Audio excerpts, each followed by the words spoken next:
This evening, Council is very appreciative to have Reverend Judy Austin, pastor, a leadership team at Woodland Christian Church, to pray with us again. Pastor, so good to see you. Thank you for being here. Good evening, everyone. Let us pray. Holy and gracious one, known by so many names and one who is beyond all names, Spirit of life, Spirit of love, of community, and of justice. On this evening, we ask your blessings on the people who have been called to lead the city of Columbus, the city in which we live, we work, we love, and play. Help these, our leaders, to ask first, what do we need to learn? How might we need to change? And to whom do we need to listen? Remind them, because we all forget from time to time, especially in the noisiness of what passes for political debate today, that they are servants first, and that this is their responsibility and ours to serve the common good of all.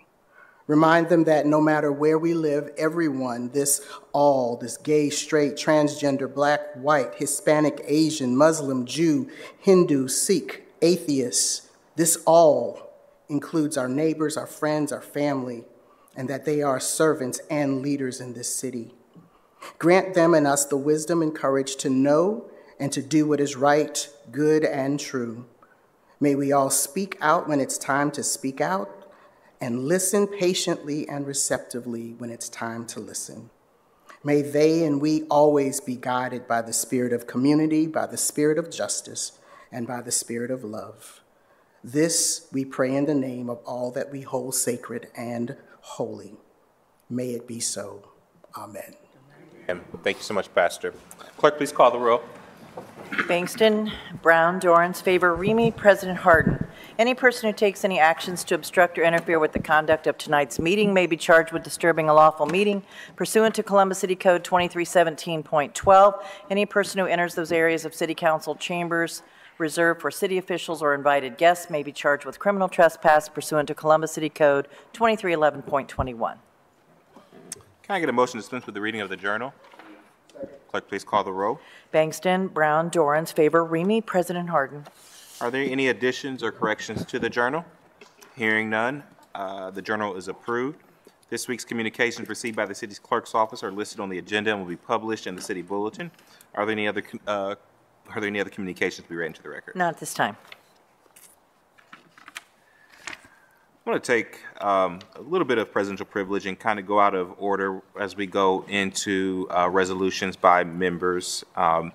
Just wanted to start off by saying, as a city, as a country, as a community, it's been an intense couple weeks here in our community and across our nation, between the extreme heat and the power outages that we all went through last week, and the Supreme Court's decision to overturn 50 years worth of settled case law. But in the midst of this, I have been very proud about how our community has rallied together to stand up to judicial overreach and to help our neighbors when they were in need. Thousands gathered at the State House on Friday and also yesterday in opposition to the decision. I know my colleagues have further remarks about what council has done to protect reproductive freedoms, but I also want to thank our city attorney, Zach Klein, for his announcement that he will be prioritizing prosecuting violent crime and not healthcare choices. And we hope that County Prosecutor Tyack comes forward with the same commitment in the near future. In the midst of this, council must not only respond to these crises, but we must continue our regular business to help manage our city.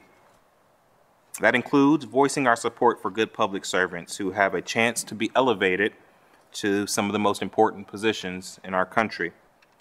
Our mayor is here this evening to specifically speak about a resolution that I'll introduce from the floor. It's 0139X-2022, and is to express strong support for Steve Dettelbach to be the next director of the Bureau of Alcohol, Tobacco, Firearms, and Explosives, and to urge the United States Senate to immediately confirm his nomination. At this point, I'd like to turn the floor over to our mayor.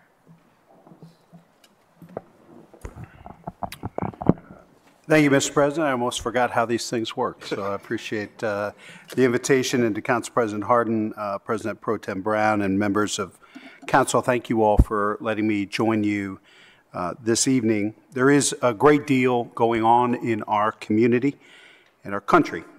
Some of it is positive, like the proposed bond package we're advancing and the capital budget we'll send to Council later this week. Some of it, on the other hand, is terribly distressing, including the news last week out of the Supreme Court and additional efforts here in Ohio to further restrict, if not outright eliminate, women's access to vital reproductive health care. We're closely monitoring these events as they continue to unfold, and we'll do everything within our power to support women and families right here in Columbus. In the meantime, I'm here tonight to introduce a resolution supporting the nomination of Steve Dettelbach as the next director of the Bureau of Alcohol, Tobacco, Firearms, and Explosives. Mr. Dettelbach's nomination for this position is urgent for a variety of reasons, none of which will surprise anyone in this room. Our nation is confronting a deadly gun crisis, and Columbus, unfortunately, is no exception to this tragic and far-reaching trend. We experienced record homicide numbers in 2020 and 2021, and of the deaths that occurred, 91% involved the use of a firearm. We remain committed to reducing this violence through a strategic and comprehensive approach, through apprehension, intervention, and prevention. And we're seeing some hopeful signs of progress. So far this year, homicides are down 40% in our city, but there's hardly a day that goes by without the crushing news that gun violence has once again destroyed or ended another life. This violence takes a toll on all of us, but the effects are particularly traumatic for our city's youth, who are far too often directly involved with or impacted by these life-altering incidents. Gun violence is a public health crisis in this community and in this country. For the first time in the history of the Republic, the CDC reported last year more children died from gun violence than traffic accidents. Think about that for just a moment. Despite these haunting and heartbreaking stories, our state legislature continues to head in the wrong direction, passing law after law that results in more guns, less training, and fewer permits. The worst possible combination for anyone dedicated to safety, security, and law and order in our community. The stakes are high for our city, just as they are for other cities across the nation, and that is why the ATF needs Steve Dettelbach, who, if confirmed, would be the agency's first permanent Senate-confirmed director since 2015. We're in the midst of a crisis, and we need a permanent Senate-confirmed director in the seat, working with mayors, police chiefs, and prosecutors across America to deal with this crisis. Having a proven, reliable, and steadfast leader at the helm of the ATF is crucial to implementing and enforcing sensible gun safety laws, as shutting down gun trafficking and taking on rogue gun dealers. With more than 2 decades of experience as a prosecutor, including as the U.S. Attorney for the Northern District of Ohio and the U.S. Department of Justice, Mr. Dettelbach understands what state and federal law enforcement agencies need to combat, prevent violent crimes, and he'll provide essential support for the officers working to enforce the laws that are already on the books. His nomination has garnered broad bipartisan support from every point along the political spectrum, and I'm pleased to join the chorus of voices calling for a swift and fair confirmation. I thanked both our U.S. senators privately and publicly for their support, Senator Portman and Senator Collins from Maine are the two Republicans that have already come out in support of confirmation, and we believe other Republicans will join them. I was in contact with Senator Brown last week, and he and Leader Schumer filed for cloture on this vote and hope to have Mr. Dettelbach up for a confirmation vote when they return in the next week or two. So this resolution could be more timely, and would ask those in this community to call those two U.S. senators as well and thank them for their leadership, and also encourage swift action so that we can have Mr. Dettelbach as the partner we need helping us take on this public health crisis. Thank you, Mr. President. Thank you, Mayor. Are there any comments from my colleagues on Resolution 0139X? Seeing none, I move for adoption. Clerk, please call the roll. Bangston, Brown, Dorans, favor, Remy. President Harden. Adopted. Thank you, Mayor. Next come for resolutions is Councilmember Bangston. Councilmember, the floor is yours. No resolutions from me or announcements at this time. Thank you, sir. President Pro Tem. Thank you so much, Council President. I'm going to start with a resolution tonight.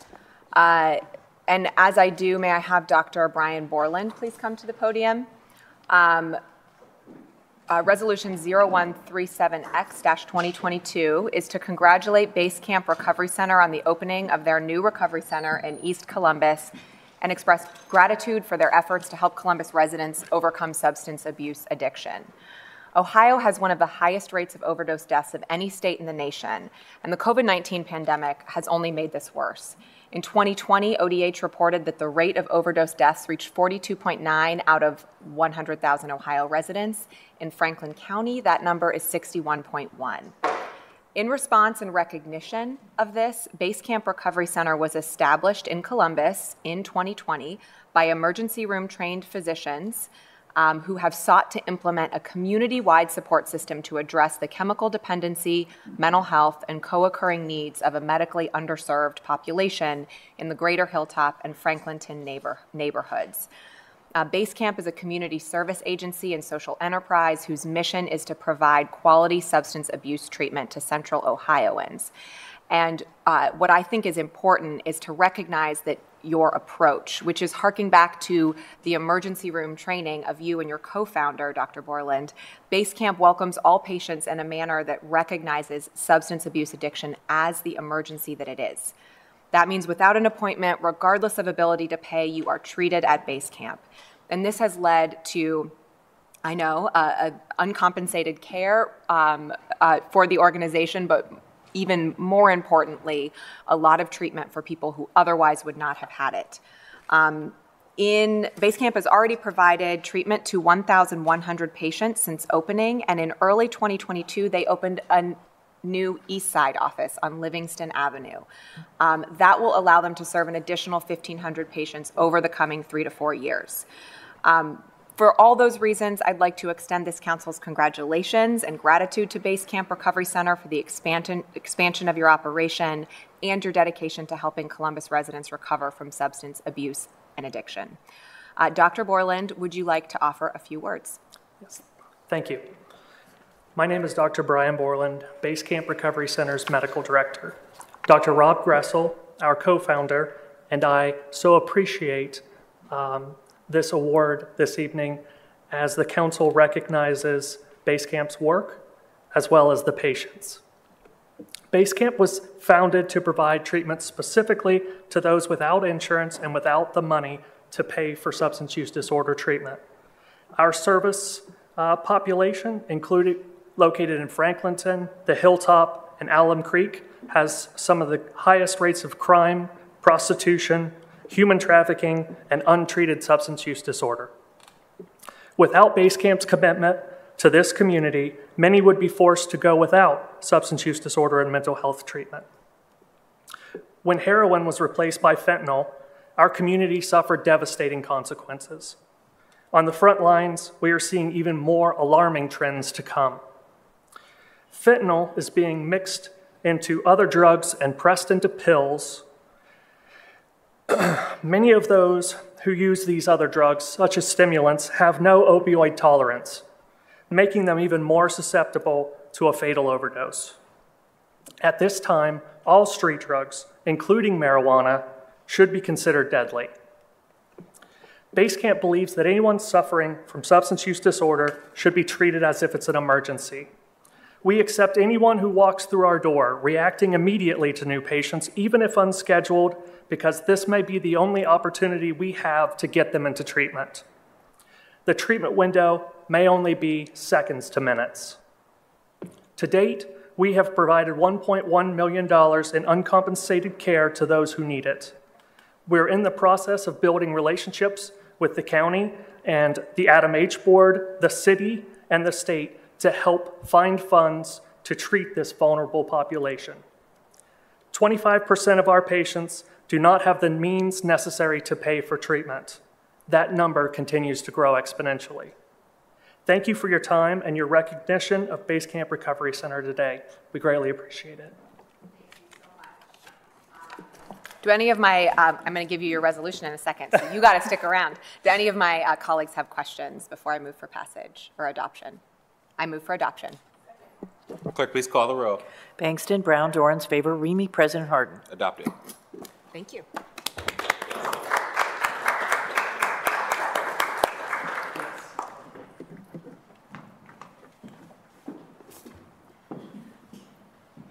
Thank you so much. Next, Council President, I would like to move into a discussion about the Dobbs v. Jackson Women's Health Clinic on Friday, the decision by the Supreme Court.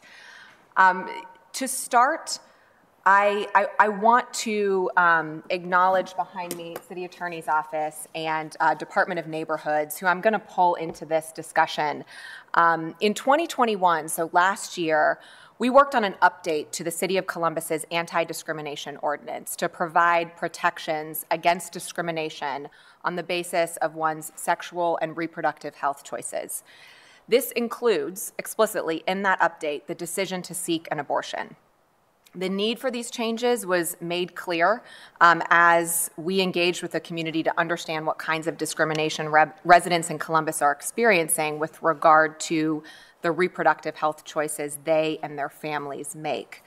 Among the many kinds of feedback we received, one very clear threat was from Ohio lawmakers who continued to encroach on the right to abortion. By the time the ordinance was passed last year, it was also abundantly clear that this could happen, that the Supreme Court could make the decision that it made last Friday in Dobbs v. Jackson.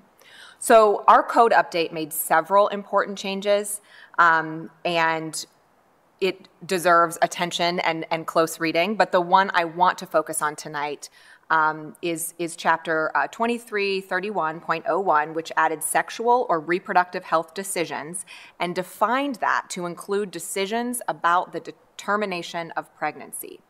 This update recognizes that protecting sexual and reproductive health decisions, including the decision to have an abortion, plays an essential role in ensuring the privacy, bodily autonomy, and self-determination of every resident. So I would like to first ask Brian Shin with City Attorney's Office to talk to us about the difference here in city code and state statute and what gives us this ability to provide this protection from housing discrimination, employment discrimination. President Pro Tem Brown, President Harden, and members of council. The authority that you are discussing comes from the 1912 amendments, the Home Rule amendments to the Ohio Constitution.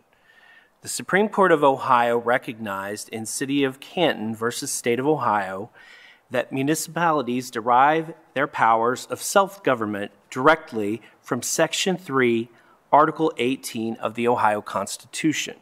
And that provision of the Ohio Constitution provides that municipalities shall have authority to exercise all powers of local self-government and to adopt and enforce within their limits such local police, sanitary, and other similar regulations as are not in conflict with general laws of the state. Columbus first used this authority when it enacted its first non-discrimination ordinance in 1994, and that is the it enacted Chapter 2331 of the Columbus City Codes. And as you discussed, it's been amended several times since then, including the 2021 amendments that you referenced. So the city has this authority under the state constitution to enact non-discrimination ordinances as long as they don't conflict with general laws of the state. And that's the interplay between the two. And I'm happy to answer any other questions. That point about the conflict, the interplay between the city and the state is one I want to put another question back on you, which is essentially that our ordinance can protect people from discrimination. It cannot protect people criminally. We don't want to give an impression to any person out there that our non-discrimination ordinance, could override the 6-week abortion ban that just went into Ohio law as of Friday after the decision. But what it can do, and please correct me, Mr. Shin, if I don't say this exactly right, but what it can do is ensure that if you seek an abortion, if you, for example, go to a different state to seek an abortion and you come back to our city of Columbus, you cannot be discriminated against for that decision. Even if the state of Ohio tries to criminalize you, the city of Columbus has put into code where we can, in our non-discrimination ordinance, protections for your housing and employment. Do I have that approximately right, Mr. Chair? That's correct. So while we cannot, as a municipality under the state of Ohio, under the Ohio Constitution, do anything about expanding the right to abortion, as you said, we cannot, under our city codes, people cannot be discriminated against in housing and employment based on their exercise of those rights in any way that is legal in the state where they're doing that. So the example you just used is if someone were to travel across state lines and exercise their health care rights and then come back to Columbus, then a local landlord or a local employer could not discriminate against them on that basis. And if they did, then they would have the ability to pursue their claim of discrimination with the city's Community Relations Commission. Thank you, Mr. Shin. And that's where I wanted to ask Director William Scott. Unfortunately, we're not talking about hypotheticals. People in our city could find themselves in this very situation. And if there is a case where a person has gotten access to abortion care and faces discrimination, either in housing or the workplace, what is their remedy? How do they have redress with the CRC? Okay. Thank you, President Pro Tem Brown, President Hardin, members of council. If residents would like to file a complaint, if they feel they've been discriminated against, residents can file a complaint with the Community Relations Commission through the Department of Neighborhoods. You can do that at columbus.gov/discrimination, or if you're not technologically savvy, you can call us at 614-645-1993. There's also information available on the website that talks about the protections that exist for residents and our process. When complaints are received, our first priority is to try to work with both parties to have an informal or informal mediation. If a mediation is unsuccessful and the commission determines that discrimination has occurred, a civil penalty of up to $1,000 can be imposed. Did I get that right? Thank you so much. I appreciate that. And to my colleagues, to folks who are listening, it's important for you to know these details of what exists currently in the city of Columbus for protection. That does not mean that it is the only protection that we want to pursue other options at the city of Columbus, but we want you to know that we did see this coming. Last year, we did take action knowing that the agenda of our state lawmakers and the increasing political agenda of the Supreme Court meant that there could be a day where women and doctors are criminalized for vital health care. And that is why we acted at that time. And we will continue to get information out so that people understand their options.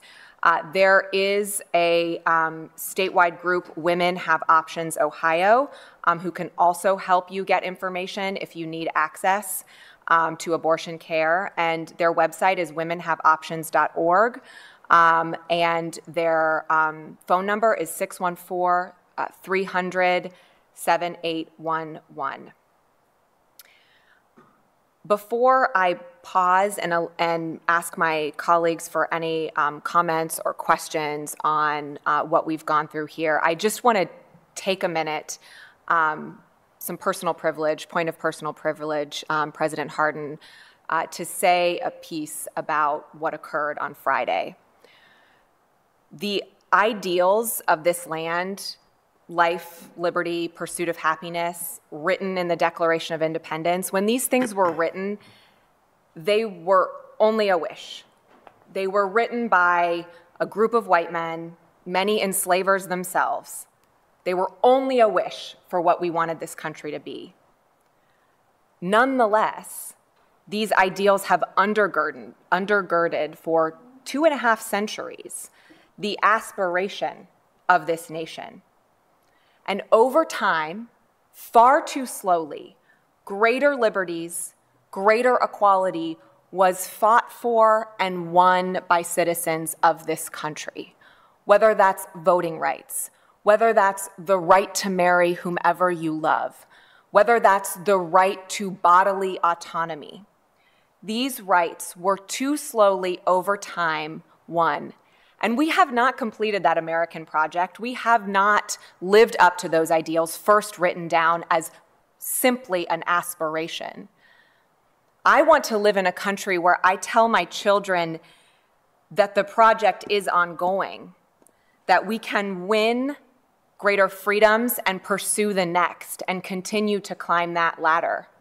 Not that we will be yanked backwards 50 years. I want to live in a nation that recognizes all women's equality and liberty, because we are not free, we are not equal, we have no liberty if we don't have full autonomy over our bodies, including our reproductive choices. That is what is at stake today. I wish that we were engaged in talking about hypotheticals and what if we do need to protect people in our city for their reproductive choices, but it's not a hypothetical. So I am committed to doing whatever we can so that I can look my daughters in the eyes, right, and all the young girls that I meet in our city, that I can look them in the eyes and say that we're fighting for you to have it better than what today is. Because today is not the nation that we've aspired to. And I want to pause there and open it up for any comments, questions from my colleagues.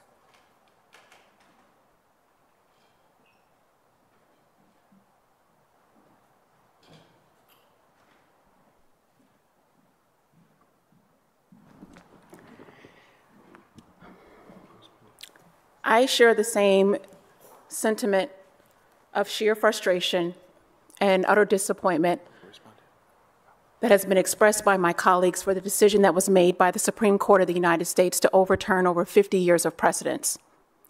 The historic case that solidified abortion as a fundamental right in our country.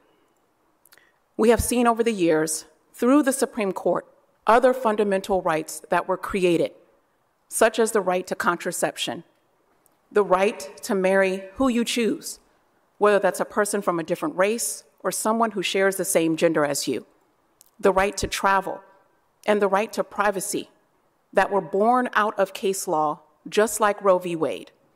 And just like Roe, all of these fundamental rights are now in jeopardy, as we have seen one of the most intimate decisions a couple or an individual can make, whether to start a family or not, be taken away literally overnight. And if I may, I would like to take the opportunity to elevate a specific topic that has yet to receive the proper attention in our current conversation about abortion in general. Approximately 1 in 8 couples are affected by infertility in the United States. That's about 6.7 million people each year who have trouble conceiving. Infertility is not a woman's problem. Both men and women can contribute to infertility. Why is this important? Well, for any couple or individual that has needed artificial reproductive treatment, like in vitro fertilization or intrauterine insemination, the reality of your dream to one day start a family got a little bit darker this weekend.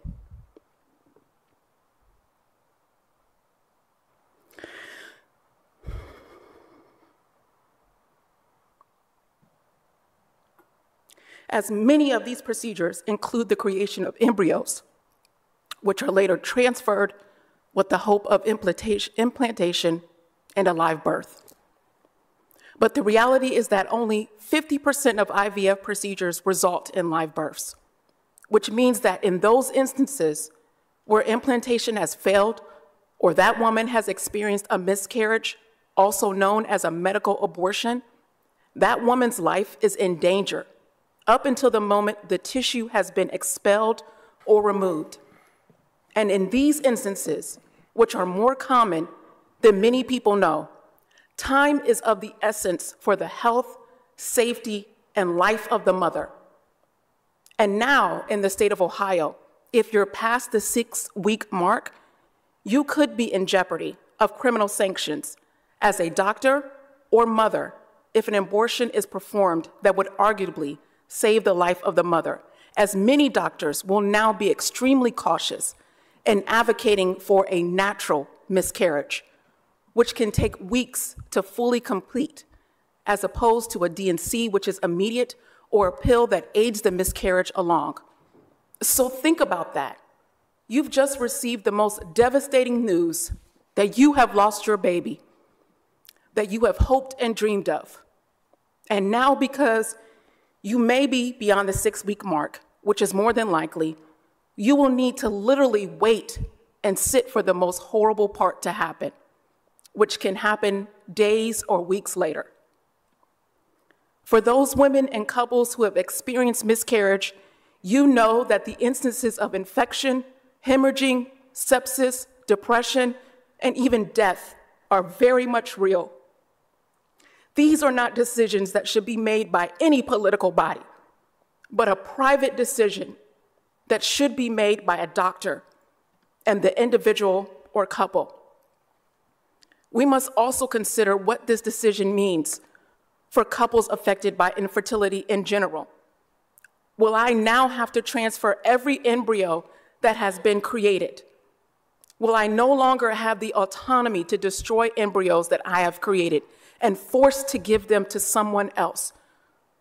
There are literally life-saving interventions and treatments for almost every ailment that is naturally occurring, like heart disease or kidney failure. And so we should never diminish infertility as a diagnosis that is not worthy of scientific intervention.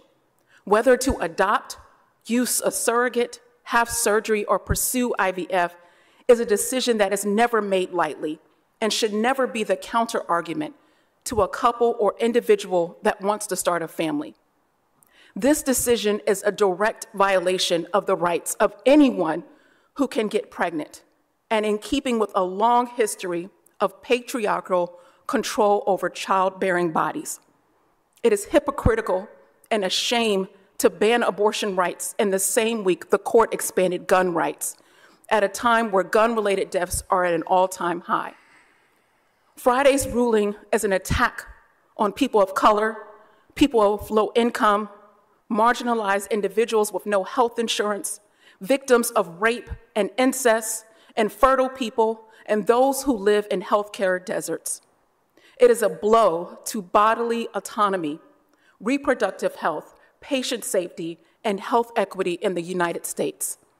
This is why we must continue to advance policies that make basic health care accessible and affordable for all. As chair of Columbus City Council's Health and Human Services Committee, I am committed, along with my colleagues, to continue to fight and support community partners providing abortion access, health care, and medically accurate sexual health education. Abortion care is health care, period. I urge the Ohio General Assembly and Congress to do the right thing and to act with urgency to protect the rights of women today. Thank you.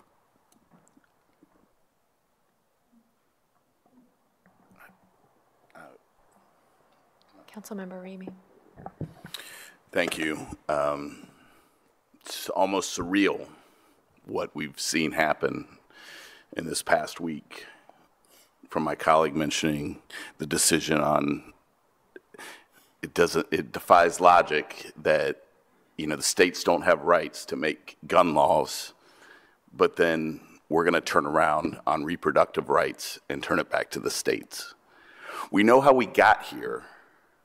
We got here because I can't stress the importance of voting and voting down the ballot. This is 50 years in the making, and I have to raise 2 young daughters that have less rights than their parents. My wife, my mother-in-law, my mother, and I am just beyond ready to fight, to stand with my colleagues, to fight with the federal, state, and local leaders, to let them know that the city of Columbus, our workforce, our residents, we are going to fight, and we are going to make sure that we have the opportunity. I'm sorry, I'm getting a little bit jumbled, but as chair of the administration committee, we are going to work hard to make sure that our employees know that we support them in their rights to get for reproductive health, and that if they need travel expenses, I want to explore with my colleagues in the administration the possibility that we will cover those expenses, because whatever craziness happens in this state will not limit how we treat our employees and the people that we care about and what makes this city great. The last thing we should be doing right now is talking about the right for one's own body. I want to make sure that we assure that the rights and medical care for all of our residents and our employees are protected for our women, trans, non-binary communities. And I stand in support of our efforts as a body and as a city to make these changes. Thank you. Thank you. That's all I have. Thank you, President Pro Tem, and thank you, Councilmember Favor. We stand with you. We stand beside you. This is not a women's fight. This is the fight for all of us, and all of us who have loved a mother, who have come from a mother, who has a sister, who has a grandmother. So this is on all of us. This is on all of us. This is not just a women's issue, and this council will act accordingly. So thank you for your leadership. Councilmember Dorrance. Thank you, Council President, and I want to say thank you to President Pro Tem for giving space tonight to have that discussion. I think it's really important as city leaders. We don't get to control what goes on across the street, but we do get to use whatever power that we have in this body to stand up and do what we can to make sure that our citizens have access to the health care that they need. And as someone who recently became a parent, I'm more pro-choice today, understanding everything that my wife went through physically, emotionally, that families have to do financially in order to actually provide for children. And at the same time, I do not see that vigor of folks on the other side of the aisle wanting to provide for babies and their families in the same way that they can address this kind of issue overnight. And I think that tells us a lot about where we're at. So I want to say thank you to everyone here for talking about what you talked about tonight, but also the Ohioans that have across the state and the thousands that showed up here in Columbus on Sunday on a hot day to say that they're going to do everything in their power to push this back. I also want to acknowledge that there are folks that have been doing this work for decades. So when we talk about Planned Parenthood and NARAL and Women Have Options, when we think about what the next steps are here in our community, we need to listen to folks that have been in that fight for a long time and think about ways that we can deploy our power to help those people to make sure that folks get access to health care. So thank you, everyone, for, again, the opportunity tonight to have this discussion and allowing, I think, the residents of Columbus to see where their council's at. So it is very difficult to transition out of that discussion, but I'm going to do the best that I can about another topic that many folks in our community have heard over the last several weeks. As Council President mentioned earlier, our community endured widespread blackouts last week due to extreme weather and extreme heat. These were more than just frustrating for residents. It hit many working families' pocketbooks as folks lost fridge full of groceries. And we know if you've been to the grocery store, it's an expensive time to be filling those fridges. And we know that many low-income residents, many working residents, lost hundreds, if not thousands of dollars when dealing with those costs. I'm pleased that AEP has now stepped up to help provide funding to support these families. I want to mention a couple of the different ways that residents can get help to address some of these financial issues that have come from the blackouts. Impact Community Action is offering $250 gift cards on a first-come, first-served basis at their office at 711 Southwood Avenue. So they had one giveaway today. There'll be another one on June 30th from 10 to noon. There'll be one on Friday, July 1st from 10 to noon. They're asking folks to bring a photo ID and a copy of their most recent AEP bill. Additionally, today is the last day that residents can apply for replacement SNAP benefits to replace spoiled food as a result of the power outages. Residents can file a claim right now at jfs.franklincounty.gov. Additionally, families can also sign up online for AEP food replacement program through Life Care Alliance and receive 10 meals for each person in the household. Finally, AEP is providing utility assistance grants up to $500 to households with less income than 300% of the federal poverty guideline. For a family of four, that's an income of less than $83,250 a year. You would be eligible for that up to $500 grant. Customers can apply online or in person at one of the partner agencies, including Impact, Catholic Social Services, Gladden Community House, and Corinthian Baptist Church. I want to thank the organizations in our community that have stepped up to make sure that these benefits are getting to the residents that need them. I was one of those thousands of folks that dealt with that outage myself. And while I know I could replace everything that was in my fridge, I know that is not the case for many families. I'm going to be blasting this information out on social media over the next several days. We need folks to get access to these funds because we know July is coming here quick, and we need residents to be able to make sure that they're able to access to make sure they can feed their family moving into the summertime. So again, please make sure that if you were in a position to share that information with folks that are in need, please do so. That's all I have tonight. Thank you, Council President. Thank you, Councilmember. Thank you for your leadership during the outage, for getting critical information out to our residents. Councilmember Faber. Thank you. On a lighter note, I'm excited to once again announce that we are accepting applications for the 2022-2023 Columbus Youth Council program. Interested Columbus City School juniors and seniors can apply by visiting www.columbus.gov/CYC.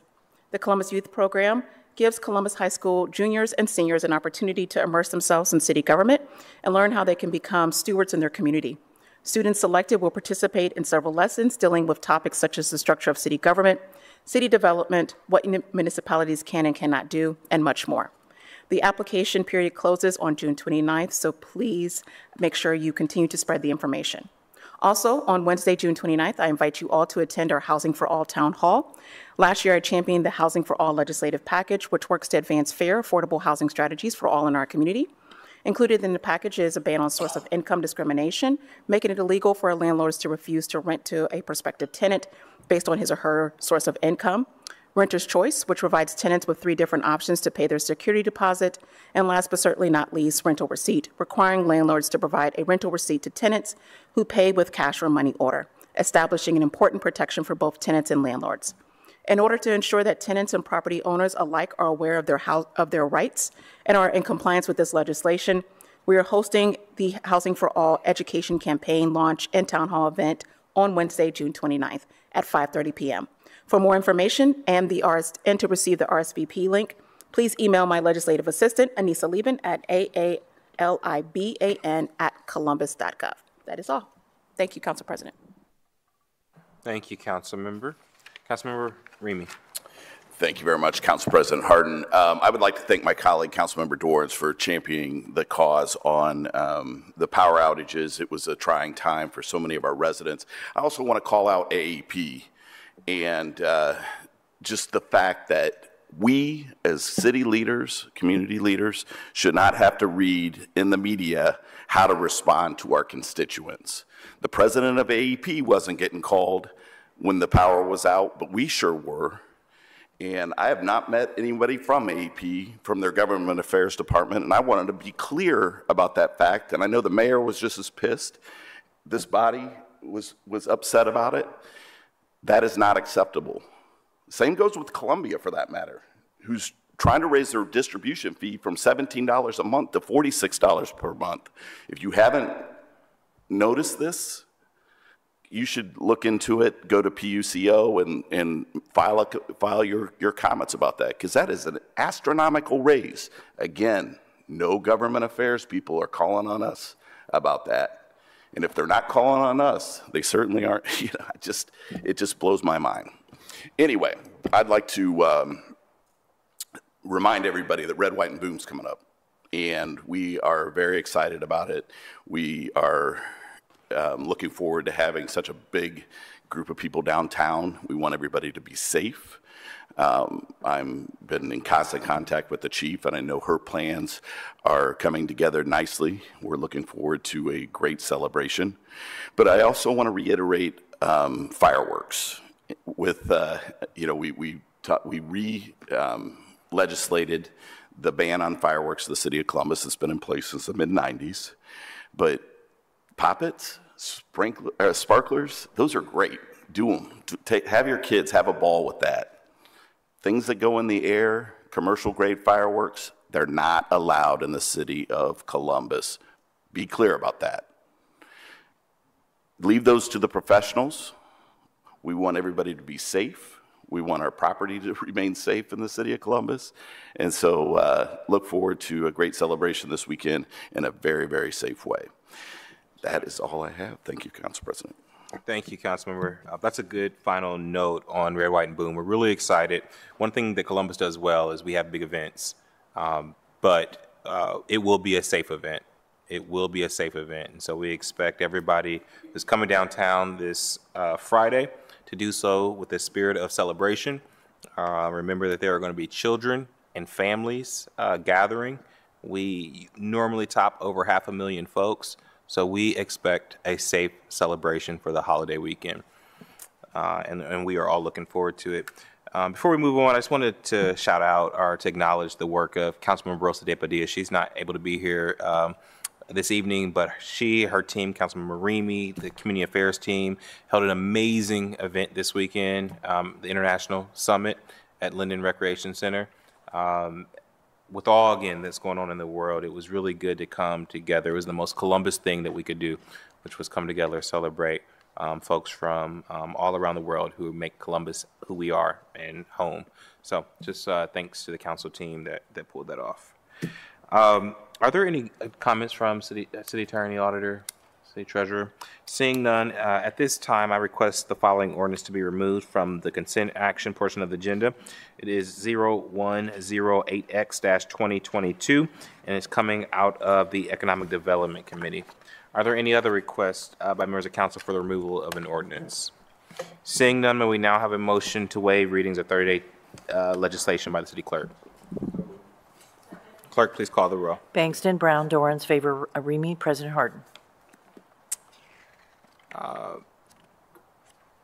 The following ordinance appear on our agenda. Do I have a speaker on first reading? I do have a speaker on first reading.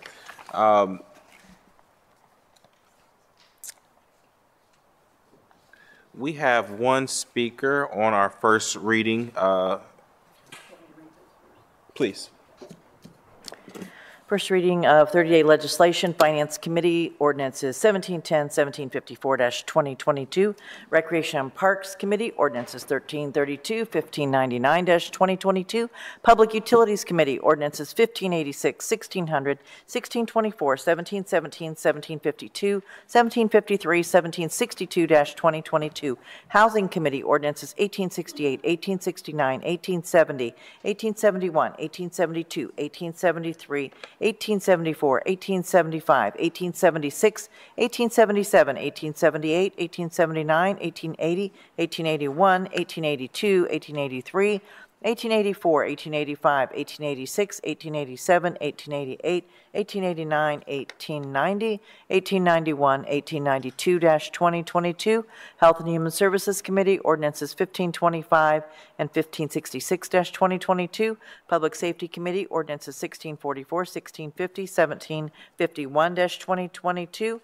Rules and Reference Committee, ordinance 1843-2022. Thank you, Madam Clerk, and we do have one speaker on the first reading portion of the agenda. Mr. Joe Motil is here to speak on ordinance 1868-2022, which I believe is in the Housing Committee. Mr. Motil, welcome back to Council. President Harden, Pro Tem Brown, members of City Council, Joe Motil, live at 167 West Cook Road, Columbus, Ohio. I'm speaking tonight, first reading, against the AC Humco expansion. It was about 1 year ago today that the City Council properly tabled indefinitely what was the most egregious and abusive proposed expansion of a CRA ever, that being the AC Humco CRA, or more appropriately known as the Harrison West / Victorian Village Tax Abatement District, that is being proposed to run from West 5th Avenue just west of Goodale and west of Neal Avenue, west towards the river. I want to remind Councilwoman Favor that you also expressed concerns about expanding the AC Humco CRA at that meeting, but here we are tonight for its first reading while the City Council and the Mayor attempt to expand its boundaries once again. Most likely, just like the Kenny and Henderson and Quarry and Grandview Crossing CRAs, it's being done for a single development. In this case, it is most likely being expanded for the sole purpose of Casto and his proposed Thurber Village shopping center at the corner of Neal and Bettles. A developer who is a longtime City Hall privileged developer who has donated combined campaign contributions to City Council members and the Mayor well into the six figures. There is absolutely no reason whatsoever to consider expanding these boundaries in one of the most affluent, desirable, and risk-free development areas of Columbus. The owners of 1,537 parcels within the Harrison West Victorian Village CRA do not need to be eligible for 15-year, 100% tax abatements, whose residents have average income levels in the six figures and average home values in this area are above $400,000. And it is my understanding that along with myself and thousands of other Columbus citizens, that the Harrison West Society and the Short North Civic Association are once again opposed to the CRA expansion. And when are you ever going to recognize the adverse effect that these tax abatements are having on social and economic well-being of individuals and families, especially our underserved communities and those on fixed incomes and low to moderate level individuals and families? You and the Mayor continue to defund public education and sacrifice property tax revenues that make up only 6% of the city budget for city income tax revenues that make up about 80% of our city budget.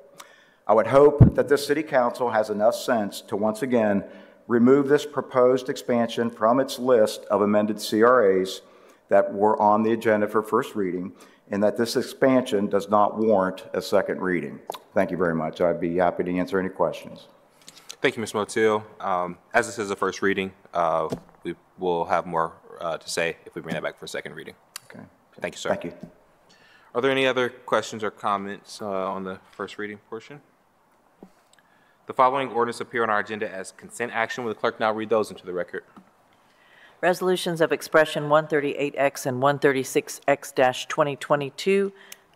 Economic Development Committee, Resolution 109X-110X-2022, ordinances 1602, 1603, 1664, 1666, 1768, 1774-2022. Public Service and Transportation Committee, ordinances 1539, 1634, 1643, 1647, 1654, 1667, 1714, 1738, 1748-2022, Veterans and Senior Affairs Committee, Ordinance 1371-2022, Finance Committee, Ordinances 1557, 1570, 1607, 1633, 1648, 1681, 1708, 1736, 1758, 1789-2022, Recreation and Parks Committee, Ordinances 1326, 1327, 1659 and 1699-2022, Public Utilities Committee, ordinances 1601, 1621, 1656, 1691, 1745, and 1826-2022, Housing Committee, ordinances 1682, 1684, 1685, 1687, 1697, 1773-2022, Criminal Justice and Judiciary Committee, ordinances 1639, 1640, 1641, 1642-2022, Health and Human Services Committee, ordinance 1588-2022, Public Safety Committee, ordinances 1626, 1701, 1733-2022, Administration Committee, ordinances 1619 and 1764-2022, and appointments from the Mayor's Office numbered A0148, 149, 150, 151, 152, and 153-2022. Thank you, Madam Clerk. Are there any questions or comments on the consent portion of the agenda? Seeing none, may I have a motion of approval of these items? Just joking, we have a speaker. Mr. Wilkins. Mr. Wilkins is speaking here to speak on ordinance 1685. In which committee? One of our committees. Mr. Wilkins, welcome back to council.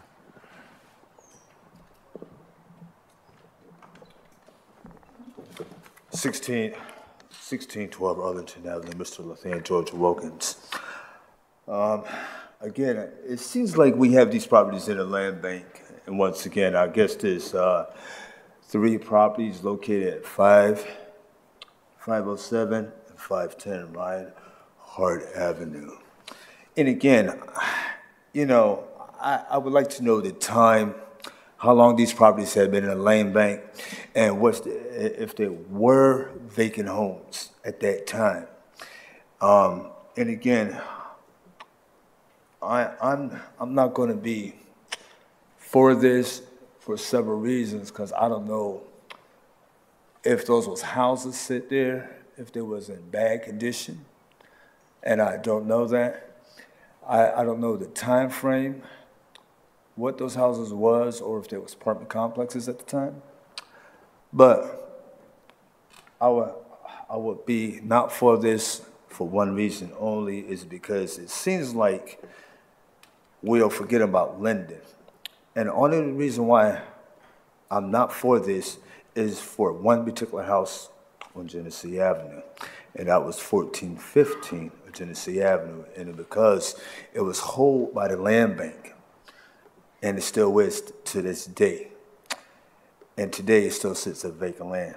Mind you, a week ago, y'all passed of 7 properties on Genesee Avenue. But here again, a beautiful home was torn down, and we can't replace it where it was sitting before. But I'm going to be not for this for right now until I find more clarification. What were those properties if they set houses on Reinhardt Avenue, and if they was torn down? Thank you for your time. Director, would you be able to give Mr. Wilkins that specific question regarding the houses on Reinhardt, And if they, and you don't have to do it right now, but as follow-up, maybe during non-agenda. Sure. Jennifer Fenning, standing in for Director Stevens tonight, Council President, Chair Favor, members of Council. These properties were acquired in 2018 and 2016, and the buyer intends to construct new single-family homes and sell them for home ownership. The land bank will generate just shy of $35,000 from the sale, and we're happy to follow up with additional information. I appreciate it. Thank you, sir. Thank you, Director. Are there any other questions or comments on the consent portion? May I have a motion to approve? Is there a second by voice? Clerk, please call the roll by voice. Mr. Bankston? Yes. Ms. Brown? Yes, with the exception of 1371, on which I'm abstaining. Mr. Dorans? Yes. Ms. Favor? Yes, with the exception of 0108X-2022 and A0150-2022, from which I'm abstaining.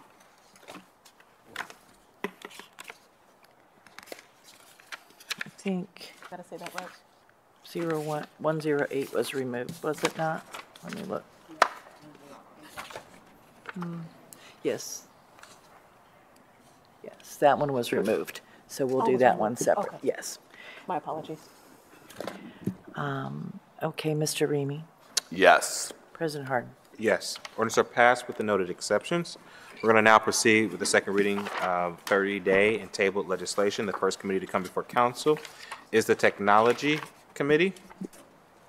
That committee is chaired by Councilmember Banks. Councilmember, the floor is yours. Thank you, Council President. We have one ordinance tonight for second reading in the Technology Committee, Ordinance 1709-2022, to authorize the Director of Finance and Management on behalf of the Department of Technology for the City Attorney's Office to establish a purchase order for the continued conversion of legal documents via backfile scanning and electronic signature process capabilities with 3SG Plus LLC using a state term contract, to waive the competitive bidding provisions of the Columbus City Codes, to authorize the expenditure of $75,000 from the Information Services Bond Fund, and to declare an emergency. This legislation is critical for the City Attorney's Office as they require the ability to automate processing and store information related to legal matters assigned to their office. These services will allow for the continuation of the conversion of legal documents via the backfile scanning, and will also provide the ability to utilize electronic signatures for processing on a more effective basis than the current process in place. The competitive bidding is being waived because this is a continuation of services and to not interrupt the current conversion process. Are there any questions or comments from my colleagues? Seeing none, I move for passage. Clerk, please call the roll. Bankston, Brown, Dorans, Favor, Remy, President Harden. Pass. And Council President, there is an ordinance economic development from the consent agenda on page 8. May I circle back there? Please. Thank you. On the consent agenda tonight, we have Resolution 0108X-2022 to appoint a member to the Board of Trustees of the Jeffrey Park New Community Authority as required by Chapter 349 of the Ohio Revised Code, and to declare an emergency. At this time, Council President, I move to table the ordinance until July 11th council meeting, and I request a voice vote. Clerk, please call the roll by voice. Mr. Bankston? Yes. Ms. Brown? Yes. Mr. Dorans? Yes. Ms. Favor? Same. Mr. Remy? Yes. President Harden. Yes. Tabled. Thank you. That's all I have in my committees this evening. Thank you, Mr. Chair.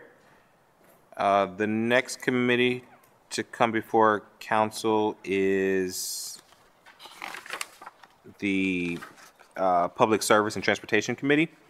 In the chair's absence, Councilmember Favor will chair this committee. Councilmember, the floor is yours. Thank you, Council President. Tonight in Public Service and Transportation, we have Ordinance 1589-2022 to amend the 2021 capital improvement budget to appropriate funds within the Community Development Act Fund, to authorize the transfer of funds within the Streets and Highways Bond Fund, to authorize the Director of Public Service to enter into contract with Decker Construction Company for the ADA ramp projects, CDBG Curb Ramps 2022 program, to authorize the expenditure of up to $1,724,385.72 from the Streets and Highways Bond Fund and from the Community Development Act Fund for the project, to repay any unused grant funds at the end of the grant period, and to declare an emergency. This ordinance authorizes the Director of Public Service to enter into a contract with Decker Construction Company for the ADA ramp projects, CDBG Curb Ramps 2022 program, and to provide payment for construction administration, and inspection services. This project will build ADA curb ramps at various locations in Columbus based on the 311 service request ramp priority list and other work as may be necessary to complete the contract in accordance with the plans and specifications set forth in the bid submittal documents. Are there any questions or comments by my colleagues? Seeing none, I'd move for passage. Clerk, please call the row. Bangston, Brown, Dorans, favor, Remy, President Harden. Passed. Thank you. Thank you, Madam Chair. It is 6:10. I'm going to take some discretion and call for a recess. We're going to go to non-agenda speakers a little early this evening. We have guests who would want to speak on ordinances or variances in the zoning committee that are not able to because of changes to code. So we're going to make sure that they do get a chance to speak and do so before we hear those zonings and variances, and we're going to do that during non-agenda, which we will do now. Is there a motion to recess? Bangston, Brown, Dorans, favor, Remy, President Harden. Council is in recess. So we will take non-agenda.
Roll. Bangston, Brown, Dorans, favor, Remy, President Harden. Can I get a motion to dispense with the reading of the journal? Clerk, please call the roll. Bangston, Brown, Dorans, favor, Remy, President Harden. Are there any additions or corrections to the journal? Seeing no additions, the journal is approved. We'll now go to the zoning committee. Councilmember Dorans chairs that committee, and all members serve on the committee. Councilmember, the floor is yours. Thank you, Council President. Before we begin the agenda tonight, a little bit of housekeeping. Will the clerk read the numbers of legislation in the zoning committee this evening that requires waiver of second reading?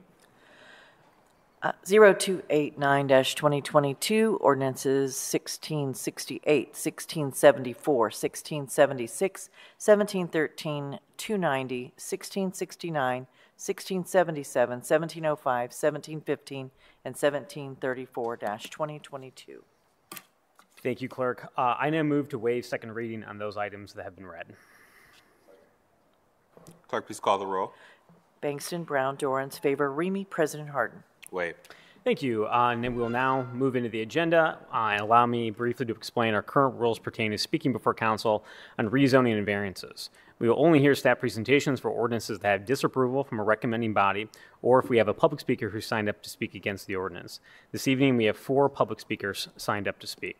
All speakers on that council variance, including city staff, area commissioners, applicants, and members of the public, will be sworn in before they give testimony. Representatives of an area commission and applicants are always able to speak on an ordinance and do not need to fill out a speaker slip. On the advice of the city attorney's office, I will now swear in city staff. Please stand and raise your right hand and be sworn in. Do you swear or affirm the testimony you're about to give shall be the truth and nothing but the truth, as you shall answer under the pains or penalties of perjury? If so, please say I do. Thank you. Please let the record reflect that Shannon Pine for the Department of Buildings and Services, Director Messer from that department, Dan Bleschmidt from the Department of Public Service, Jennifer Fenning from the Department of Development have been sworn in. Also, I believe Director Reese and Kathy Spatz. thank you. Now moving into the rezoning and amendments, we have ordinance 0289-2022 to rezone 142 East Whittier Street, being 16 plus 54 acres located in the north side of West Whittier Street, 350 feet west of South Front Street from M Manufacturing to CPD Commercial Plan Development District. The applicant is Zimmer Development Company, LLC, care of Jeff Brown, attorney. Proposed use of the mixed-use development. City's recommendation is approval. The Development Commission's recommendation is approval, 4-0. Bury District Commission's recommendation is approval, 6-0. At this time, I'd move to table this ordinance to July 11th, 2020. Clerk, please call the roll. Bangston, Brown, Dorans, favor, Remy, President Harden. Table.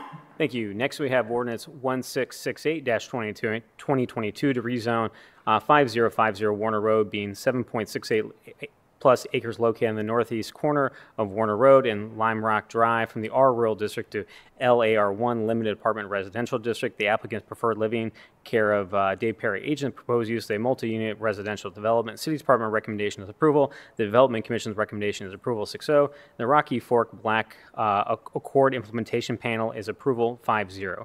Do any of my colleagues have any questions or comments? Seeing none, I move for passage.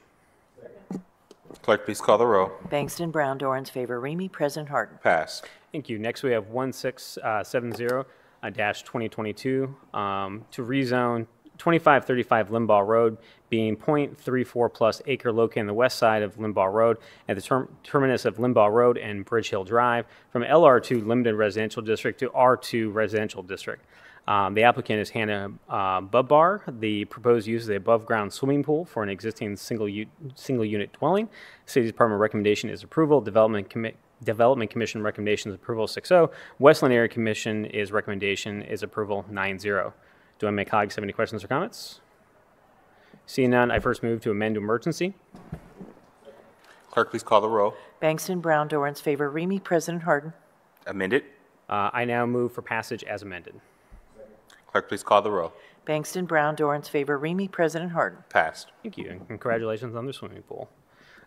Next, we have ordinance 1674-2022 to rezone 1600 Beechcroft Road, being 2.55 plus acres located on the east side of Beechcroft Road, 1,270 plus feet south of Sharon Mills Boulevard from C4 Commercial District to LAR1 Limited Apartment Residential District. The applicant is Galvin Group LLC, care of Jeffrey Galvin. The proposed use is a multi-unit residential development. City's Department recommendation is approval. The Development Commission's recommendation is approval 6-0. The Northland Community Council's recommendation is approval 14-01. Do any of my colleagues have any questions or comments? Seeing none, I move for passage. Clerk, please call the row. Bangston, Brown, Dorans, favor, Remy, President Harden. Passed. Thank you. Next, we have ordinance 1676-2022 to rezone 2973 McCutcheon Road, being .49 plus acre located in the southeast corner of McCutcheon Road and Stelzer Road, from R1 Residential District to C4 Commercial Residential District. The applicant is Creative Collaborative, care of Kim Milkey, agent. The proposed use is a regional scale commercial uses. City's Department recommendation is approval. The Development Commission recommendation is approval 5-0. The Northland Area Commission's recommendation is approval 8-0. Do any of my colleagues have any questions or comments? Seeing none, I move for passage. Clerk, please call the row. Bangston, Brown, Dorans, favor, Remy, President Harden. Passed. Thank you. Next, we have ordinance 1683-2022 to rezone 1393 North 4th Street, being .12 plus acres located at the southwest corner of North 4th Street and East 8th Avenue, from R4 Residential District to CPD Commercial Plan Development District. The applicant is Zora's House, Inc., care of Jackson B. Reynolds, attorney. Proposed use is a mixed-use development. City's Department recommendation is approval. The Development Commission's recommendation is approval 5-0. At this time, we do not have a full recommendation from the University Area Commission. However, their zoning committee has voted in favor of the project. We do have one speaker on this ordinance, Commissioner Doreen U.S. Sauer. Commissioner? Thank you for being here tonight. The floor is yours. Thank you, President Harden, and Zoning Chair Dorans, and esteemed members of City Council. Doreen U.S. Sauer, I chair the University Area Commission. I did send a copy of a letter to each of you this afternoon, but I brought extra copies in case they did not reach you. Thank you.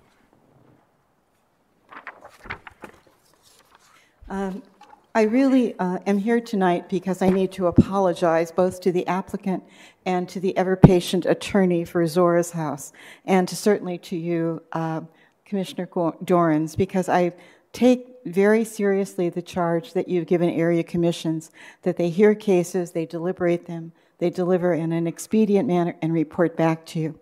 And as the letter explains, because of a unexpected incident with the power outage, so I was listening to, with great interest, to what Councilmember Remy was saying about that.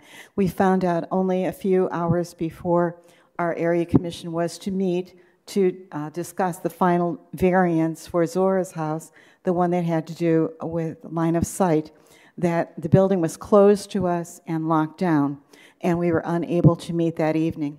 So we did not have a full recommendation that we could vote on for that evening.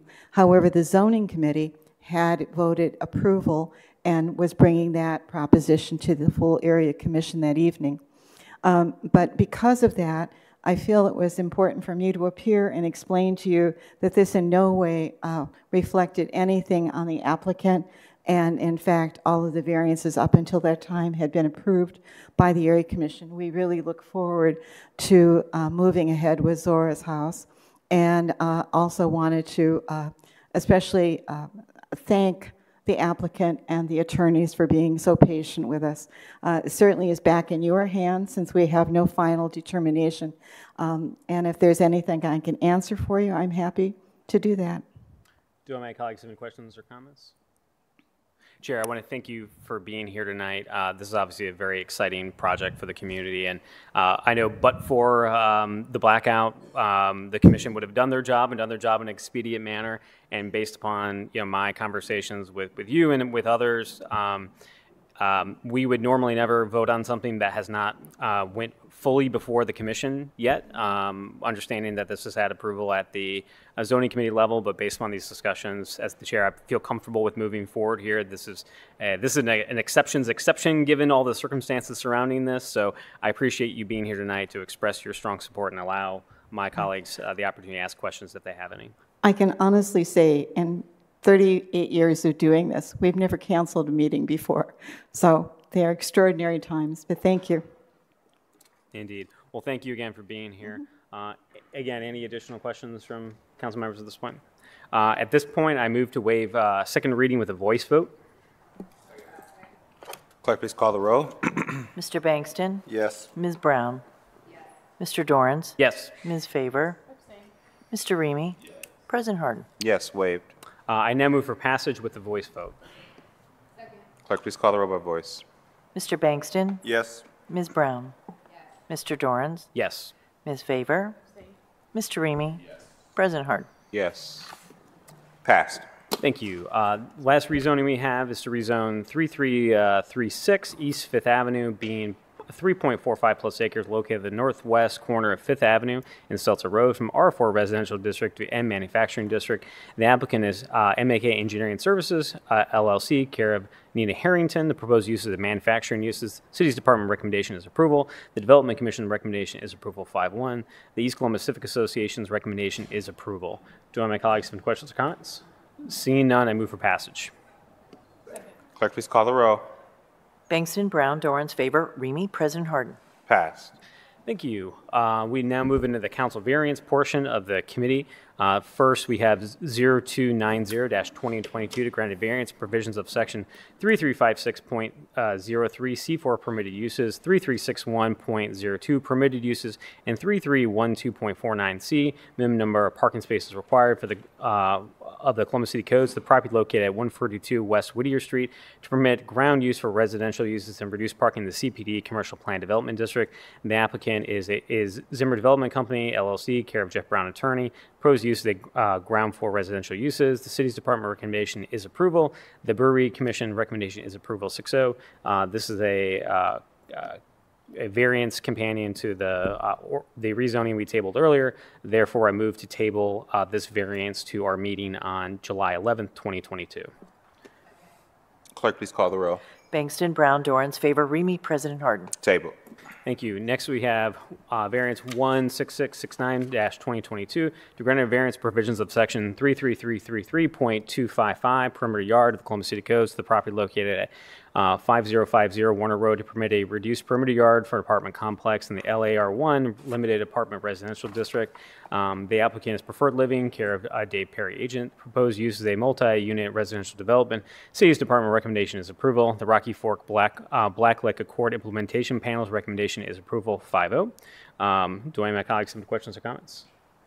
Seeing none, I move to accept the entire staff report into evidence as an exhibit.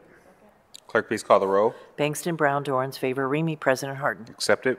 I now move to adopt the findings of staff as the findings of council. Clerk, please call the roll. Bankston, Brown, Dorrance, Favor, Remy, President Harden? Adopt it. Thank you. And now I move for passage.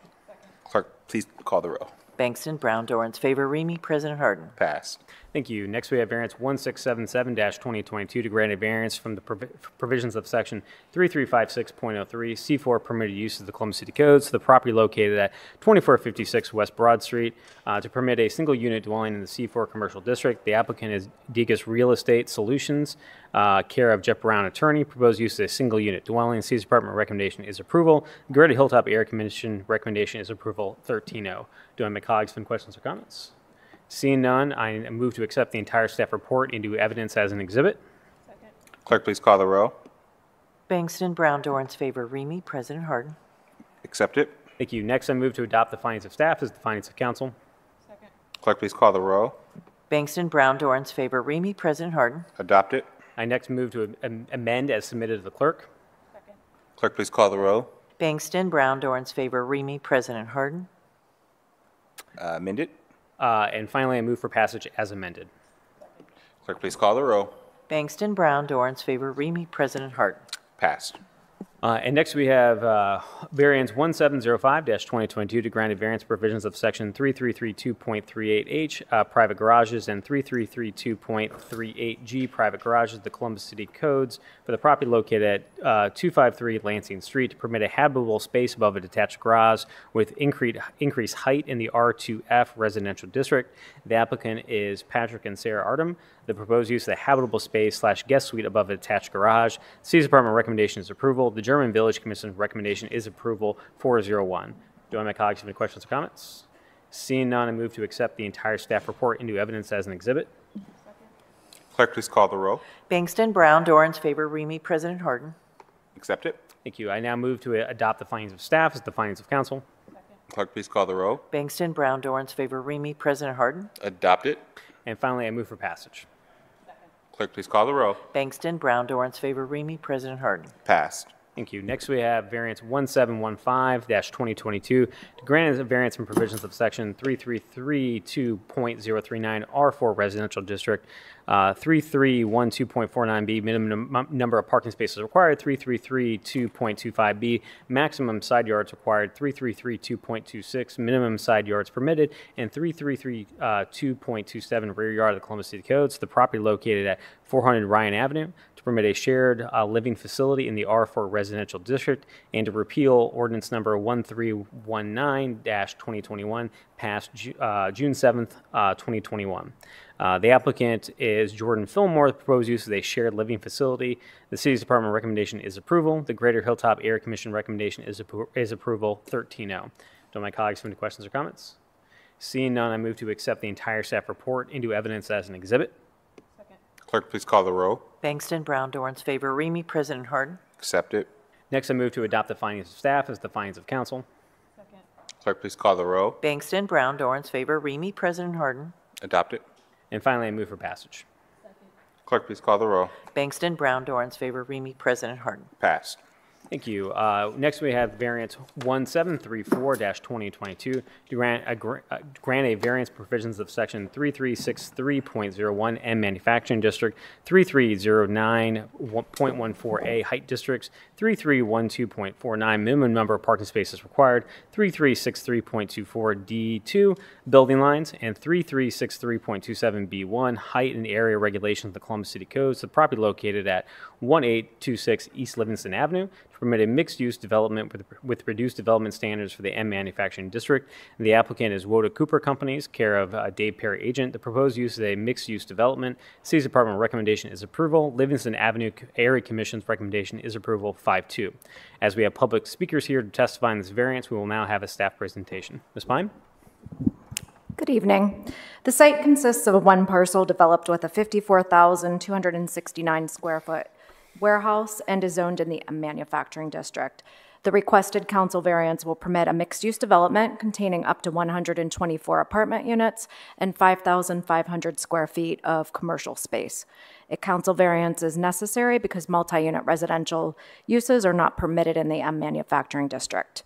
The request also includes variances to increase the building height from 35 feet to 46 feet, to reduce the number of parking spaces from 227 to 160, and to reduce the East Livingston Avenue and Rhodes Avenue building lines. This proposed development will be subject to a competitive funding process with the Ohio Housing Funding Agency, which requires a certain land attributes, including compliant zoning. The council variance process is supported to assist in the state funding application process as rezoning application number Z22-042, a request for the AR2 Apartment Residential District, has been filed and is in the formal review process. The site is within the planning boundaries of the Near South Side Plan, which recommends employment center land uses at this location and includes adoption of Columbus citywide planning policies design guidelines. Planning Division staff is supportive of the proposal as the inclusion of a commercial component is compatible with the prevalent mixed-use development pattern along East Livingston Avenue. Staff has also reviewed conceptual building elevations to confirm consistency with the plans and C2P2's design guidelines. Therefore, the City Department's recommendation is for approval, and I'm happy to answer any questions. Thank you. Thank you, Ms. Pine. Do my colleagues have any questions for the department? Seeing none, we will move into the public speaker portion of this ordinance. I'd like to call to the podium Commissioner Renee Coates of the Livingston Avenue Area Commission.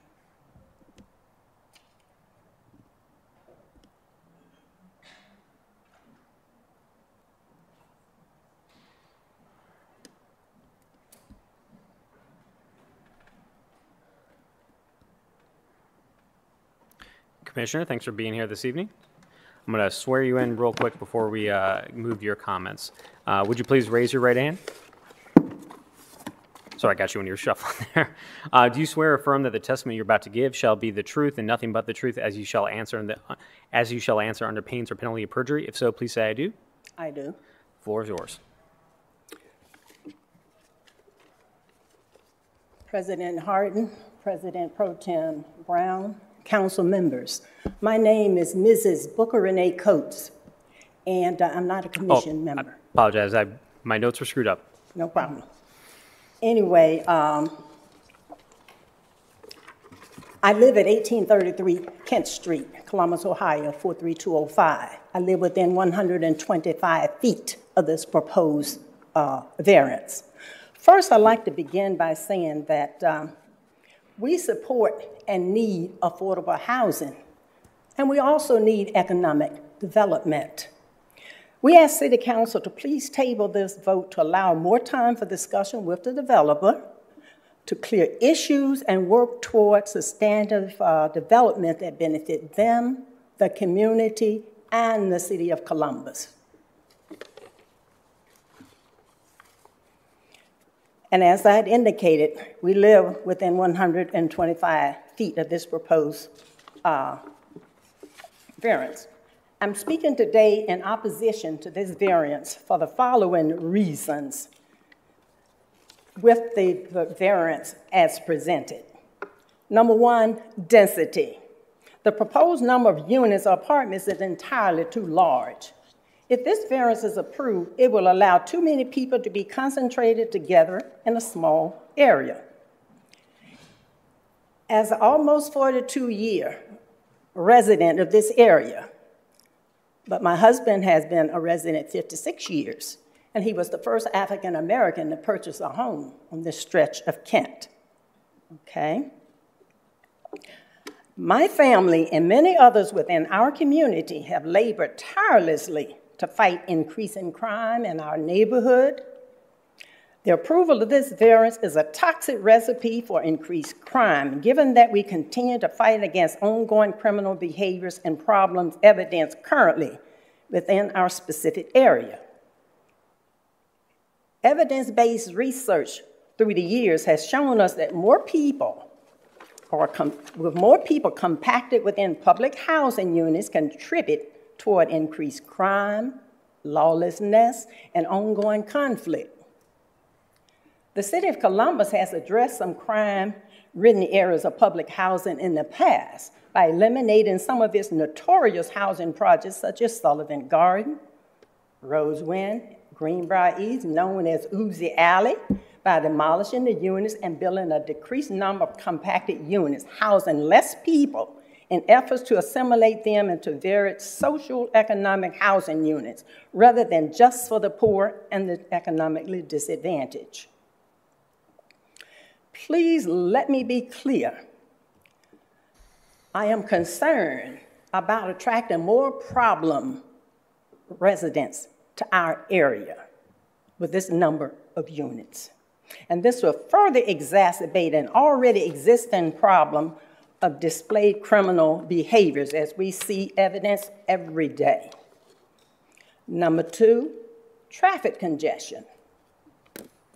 Approval of this variance will cause increased traffic congestion.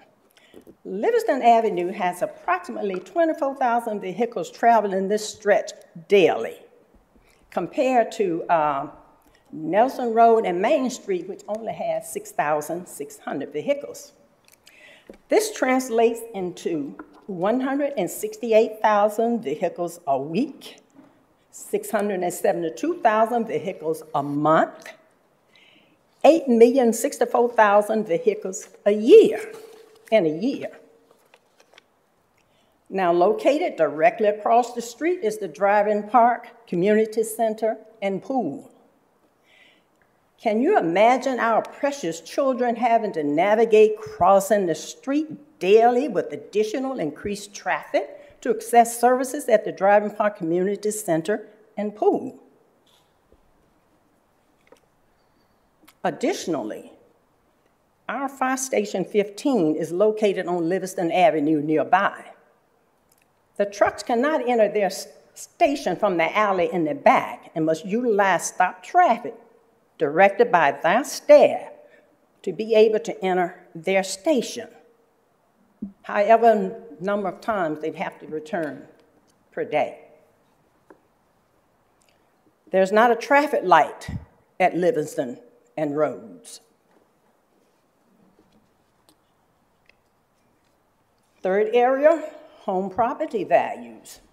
Lastly, the proposed project will not do anything to increase the value of property of homeowners residing in the reference area. It will not do anything for economic development for Driving Park. The approval of this variant will not increase property values. Rather, it will decrease property values of persons especially living within the area.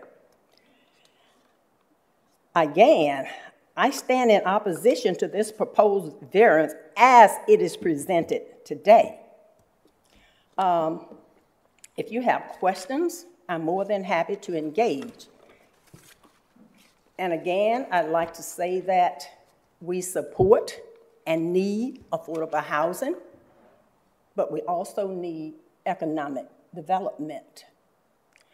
We ask City Council to please table this vote to allow more time for discussion with the developer to clear issues and work towards sustainable development that benefits them, our community, and the City of Columbus. Thank you.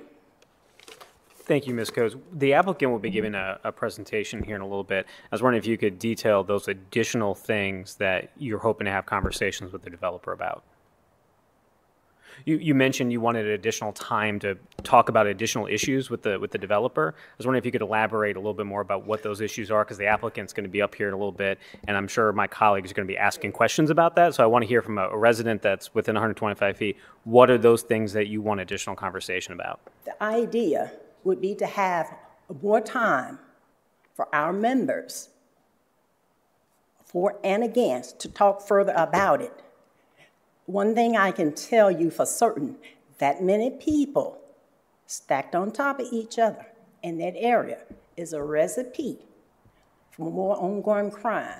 And we see it evidenced every day. My street and crime is not getting any better. Thank you. Do my colleagues have any questions for Ms. Coates?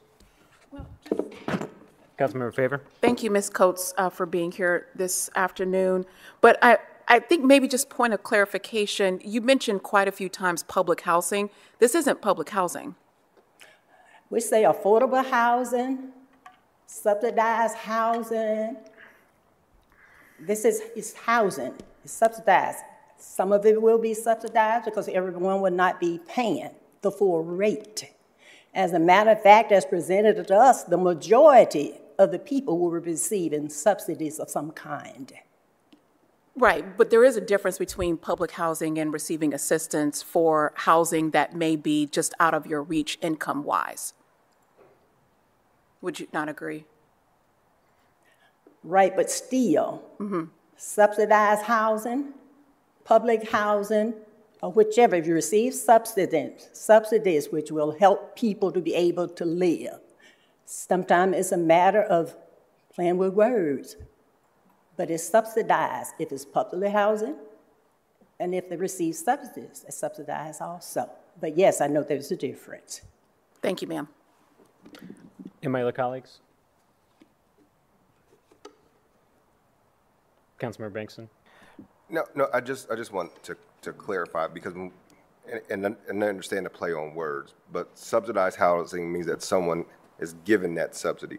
What we're talking about here is a unit based on someone's income. These are working folks who have an actual income. So I just want to make sure that I point that out. So there's not any units set aside where anyone's going to be paying $0 or be on public assistance. They may, depending on what their situation is, but these are folks that are either working or have an income at 60 to 80% of the area median income. So I just want to make sure I, for the record, put that on there. Right, I understand that, but I know that the majority of the people who would choose to live at that location would not be making $100,000+. And so, and many of them possibly would not be earning very much, which means they shouldn't be expected to pay as much. If I make $20,000, you wouldn't expect me to pay the same thing as a person earning $100,000. So this would be specifically for folks at a certain income. It will not be lower than 60% AMI, which I don't have that figure up the top of my head. $35,000. $35,000. $35,000 is what somebody makes in the city of Columbus if you're at the 60% area median income.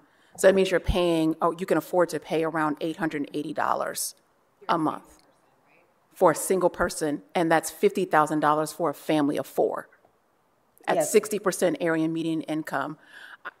I'm arguing when I say like real affordable housing for anything that will fall below 60%, because that's what we desperately need. And unfortunately, that's not what this, I don't mean unfortunately, but that's not what this project is, right? It's not a deep, affordable project. We're looking at folks that make anywhere between $47,000 and $47,000 to $50,000 to $35,000 and a little bit more a year. Okay, I understand that, but would you deny a poor person the opportunity to live there? It's income qualified. Okay. Yes, ma'am. So it would be technically possible for someone making a small income to apply and get accepted there? If they have a subsidy, if they have a voucher that's going to help them get to that mark. But what we're saying is that the vast majority of people that are going to live in this project, and I don't mean project in the sense of how we talk about projects, but in this development, fall within that 80% area median income to 60% area median income. That is not our low to moderate income folks that we generally are speaking about in Columbus. Okay, but I still think that's too many people in that compacted area. I understand. And crime is evidenced across all socioeconomic levels when what we see happening I understand. Today. Thank you. But I understand that. Thank you, ma'am. Thank you, Ms. Coates. All right. The next speaker we have on this variance is Livingston Avenue Area Commissioner Chair Danielle Dillard. Ms. Dillard?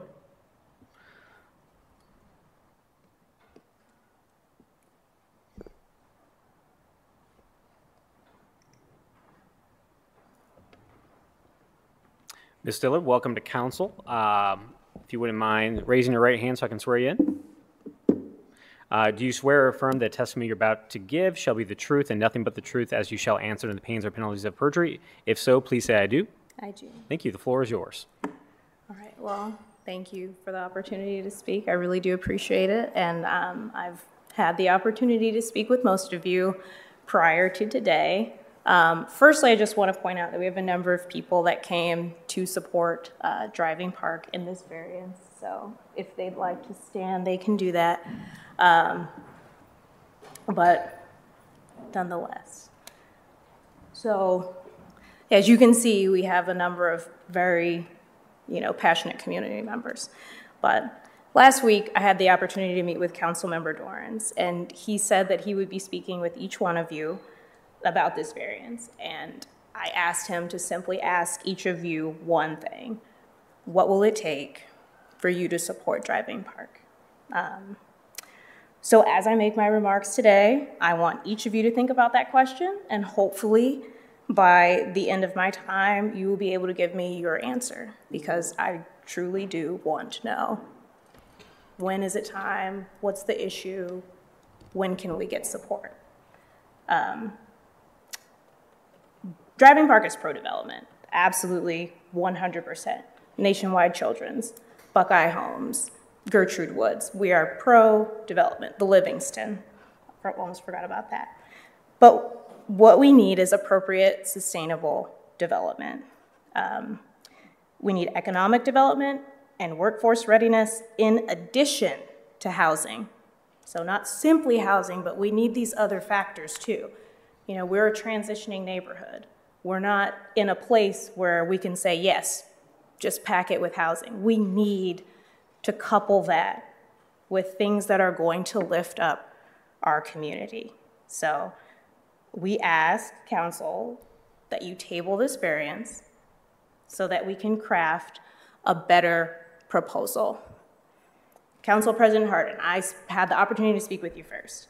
And when I asked you for your thoughts on the variance, you said, I just want to trust the process. So I don't know where you stand on this issue today, but I know that you're from Driving Park. You've mentioned many times that you went to Fairwood Elementary. Stacy Green told you earlier, 27% reading proficiency. So more than 2/3 of those children cannot read. I would venture to guess you would not send your child there. So why would you want to support a developer who wants to house almost 600 people? Many of those will be children. This is going to be their elementary school. We need to craft a project that is going to lift up our kids, not just house them. Councilmember Brown, I did not get the opportunity to speak with you, but I know you're passionate about education, have stressed the importance of strong early childhood outcomes. Again, why are we supporting a developer who's simply going to house families where these kids are going to have to go to failing schools with that aren't going to help them thrive, certainly not going to set them up for success? Appropriate, sustainable development is what is needed here, something that is truly mixed use and something that is going to lift up our community while also giving them a place to live. Councilmember Bankston, when we spoke, you stressed the importance of commercial space in the development. WODA has said that their maximum contribution to that is 5,500 square feet of commercial space. That's nothing. That is such a small footprint that, what really could we do with 5,500 square feet of commercial space? What really could we do with that? We certainly can't make an actual impact. So as we discussed, give us that opportunity to develop this space into something that is a real economic driver, something that can be a sustained job creator, something that can go towards skill development, workforce development, in addition to housing. I also want to just point out on the attachment that they've provided, their rezoning ask is for 124 units. I don't see 5,500 square feet of commercial space in that ask in the rezone. So I want to be sure we understand what are we voting on today? Because in my mind, there's no real commitment there. If they're saying we want to rezone from manufacturing to permit up to 124 units, where does that leave us when it comes time to build? Do they say, oh, well, that's the commercial space, that's not in there, we didn't promise that. Are we going to be left in the lurch? Because that's a real concern of mine. That's not listed today. So again, asking that we table this so that we can really get some clarity and really work together. And when they did come to the commission meeting, on their rezoning ask, it said 124 units and 5,500 square feet of commercial space. So that has changed. Councilmember Remy, when we spoke, we had a discussion about our neighborhood plan. And my ask to you was that council honor that area plan and just let us leave this particular parcel as is until the city has completed its zoning overhaul. WODA does not own this land yet. They don't own it yet. They haven't received funding yet. So this is not a matter of saying what a property owner can do with their land. This is all just proposed. So, the area plan was agreed to and signed by Mayor Ginther. Council President Hardin's name is also on it. What's the harm in just doing what we said we would do? Allowing this to stay manufacturing, at least until we have a better understanding of of what it needs to be. Something that will meet everyone's needs. So as many of you have admitted, like, this area has been neglected. If we look at that plan, we really haven't received anything that was talked about in there. So I can't really overstate how disheartening it is to be here and hear the city tell me, not only are we not going to do anything that was in the plan, but we're gonna tell you that we're gonna unilaterally change some aspects of it. We don't have any data from your communities, from your specific community, to say this is why. We just know it's the right thing to do. That is absolutely just so extremely discouraging to me as a resident. I mean, that just really breaks my heart because, this local stuff is something that we should all be able to have a say in, be involved in. So to be constantly told no, and then, and we're also gonna change this, hope you like it, that does not sit right with me. And of course, housing is a worthy cause. I don't wanna pretend like it's not. Driving Park has supported and will continue to support housing. As we mentioned, Nationwide Children's still going strong. Buckeye Healthy Homes, Gertrude Woods, all the individual developers that have come to us and said, hey, we want to do a duplex or multifamily for affordable housing. We've never voted against it. The Livingston gave full support. So I just ask that you honor the agreement that we made. There's really no harm in giving our community the chance to develop this parcel into something that we know will be of great benefit. Appropriate, sustainable development that will target economic development and workforce readiness. Happy to include housing in that, but economic development, skill, workforce readiness. I don't see Councilmember Barroso de Padilla, but when we spoke, she asked me if I thought affordable housing encouraged economic development. As we've discussed, we've seen no growth due to WOTA's current presence at the Livingston. Like, there's been no changes. So there's been no new developers interested in coming into this corridor as a result of that senior living place being built. So it's very clear that we have received no tangential benefit from just simply housing. So it needs to be mixed use, and a true mixed use where there is substantial portion given to economic development of some kind.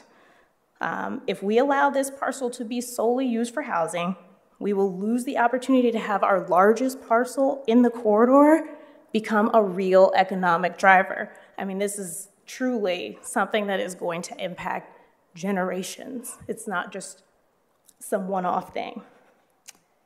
Councilmember Favor, unfortunately, I did not get the chance to speak with you. I know that you are chair of housing, I believe, and so I hope that you will support Driving Park in utilizing this parcel for an appropriate, sustainable development that not only targets housing, but targets economic, skill, and workforce development. Councilmember Dorrance, when we spoke, you simply told me people need a place to live. I could not agree more. But the parcel at issue it's not the last one available in our corridor. We already have WOTA in some fashion in our corridor. Happy to have them on many of our other available lots. Happy to have them rehab existing housing that's vacant, ready to be renovated. The choice here is not binary. Tabling this variance does not mean that they're just prohibited from building housing. It doesn't. Again, they don't own this land. They haven't received funding. So we are not infringing on any of their property rights is the way that I see it. So I ask that you would allow Driving Park to use its largest parcel for economic development and provide workforce development for our community. because that's what we need, sustainable development. So hopefully by now, you have all had enough time to consider what it is that it would take for you to support Driving Park. Again, as many of you have admitted, this corridor has been neglected for decades. That's just a fact. And we've been working tirelessly to put our community on a path to success, and we have some real momentum here lately. I've talked to several of you about initiatives that we have pulled together partners on. We're ready to go. We just need this opportunity. We're ready to turn this parcel into a job creator. We're not simply here saying no. We're not just saying no, leave it as an eyesore. That's not what we're doing here. So please give us your support so that we can continue our efforts in making this corridor one where its residents can truly thrive. We're pro-development, and what we are asking for is for you to table this variance so that we can craft something that is appropriate, sustainable, targets economic development, and workforce readiness. So that's all I have. Thank you, Chair. Do any of my colleagues have any questions for the Chair? Can I just ask, what was the vote again from the commission for this?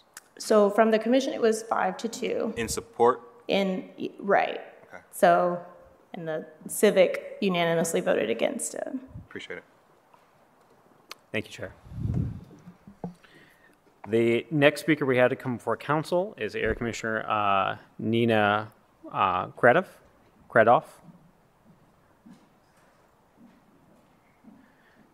Commissioner, welcome to council.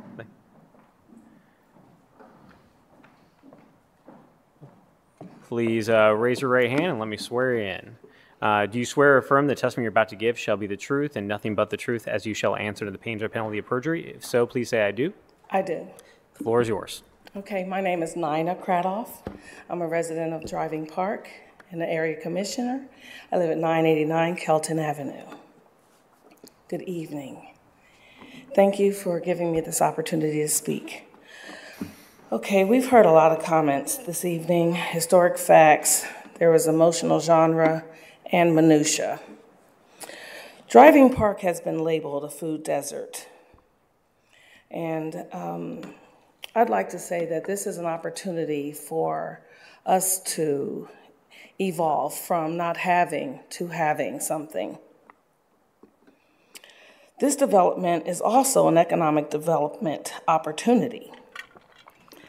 WODA has been in compliance with Section 3, MBE, WBE, and many other opportunities. They've been working directly with the Livingston Area Merchants Association in collaboration to develop apprenticeship program opportunities for individuals that live within Driving Park.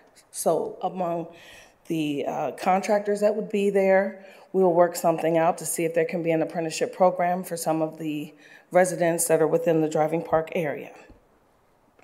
They have offered to provide us retail space. That is economic development.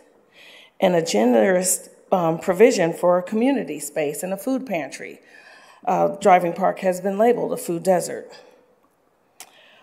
With this community space, there's an opportunity for individuals to do some training. I've heard a lot of, opportunities for individuals to provide some people with training and education. I would challenge those individuals to take a few hours of their time to provide tutoring to some of the children that are in this area.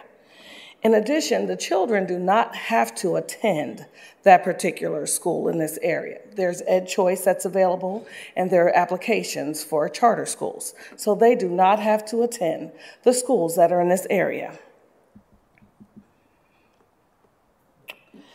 We have also reached out to the OSU Nursing and Care Source in Molina to offer them an opportunity to come in bi-weekly to provide health care, blood pressure, and even diabetic check.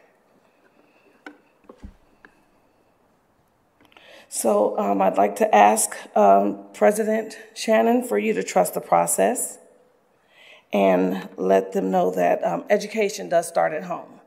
It's not always about the school. The children have to be taught at home and they need reinforcement. I would like to also reiterate that the commission voted 5-2 in favor of these variances. Please support Driving Park with this change, and we need it now.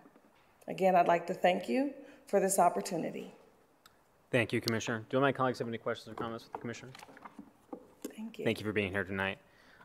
Finally, I'd like to ask the applicant, or I'm sorry, President Pro Tem. Yes, I just really quickly on the point of education and the schools. It's a family decision to decide where to send your schools, and I would not pretend it's any different, and every family decides differently. But I would like to say that we have a lot of passionate teachers who teach in our schools, and the greatest force they contend with is actually the instability in families because of poverty, and challenges in housing stability is a #1 driver of that. So I just want to be very clear about the facts as we're talking about this, that this, any grade rating that Fairwood may have, which I don't have all that in front of me, I don't have all their numbers. Any of that, I would urge this council not to consider as a failure of that school and as a really penetrating look at what we can do to provide more stability to families so that kids can have better educational outcomes.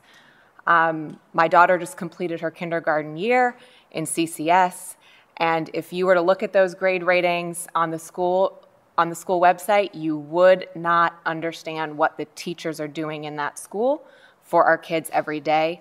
So thank you, Councilmember Dorrance. I just wanted to make that point as we're thinking through the contribution of some housing stability for families in that 60 to 80% of area median income, which is really working class folks who are trying to reach stability for families.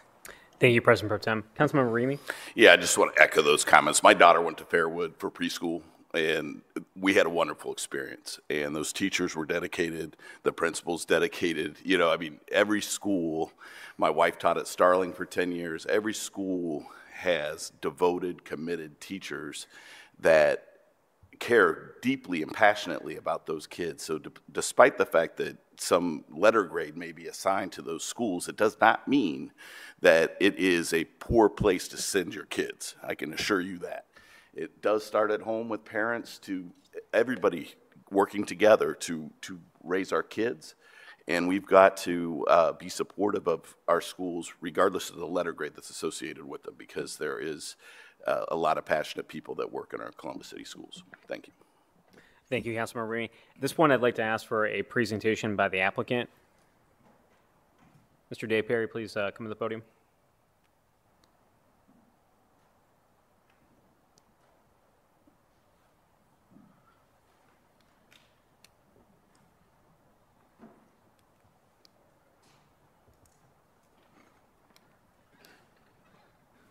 Thank you, gentlemen. If you wouldn't mind raising your right hand. Do you swear or affirm the testimony you're about to give shall be the truth and nothing but the truth, as you shall answer to the pains or penalty of perjury? If so, please say I do. I do. Thank you. Gentlemen, the floor is yours. I would ask that you keep your comments as much as possible directed to some of the questions that have been presented to the body. If we've got follow-ups from council members, we'll ask. But if you could do your best to respond to some of those comments, we'd appreciate it. Yes, certainly. Thank you. Good evening, President Hardin, Zoning Chair Dorrance, and all council members. My name is Dave Perry. I'm the agent for Woda Cooper for this variance application. This variance application started as 134 dwelling units, and then with staff and community input was changed architecturally to wrap the south building around the Livingston Avenue frontage to give it more of a presence on Livingston Avenue. And also the community asked for a commercial component to be added. We've discussed that tonight, but I want you to know the history of that a little bit. That was a community request to add the 5,500 square feet of commercial space and To accommodate that, WODA reduced the dwelling units by 10. It was 134. It's now 124 with the commercial component. A couple things on process. In accordance with the city policy for processing of affordable housing proposals, this variance application must precede the OFA application. There is no OFA application without the zoning variance because OFA requires conforming zoning to make the application. So this is a variance to the manufacturing district, since that's what the property is zoned to permit the 124 units of housing, and the commercial component is a portion of this plan and is addressed through the parking variance and other components. But I want to make clear that the city process, before this ordinance ever got to you, the city process requires the rezoning application to be submitted and held by the city staff pending whether two things happen: whether this variance proceeds with your vote, and number two, whether WODA receives OFA funding. So a rezoning application has been submitted, and to the speaker questioning WODA's commitment to the commercial, the rezoning application is to the AR2 district to reflect the multifamily.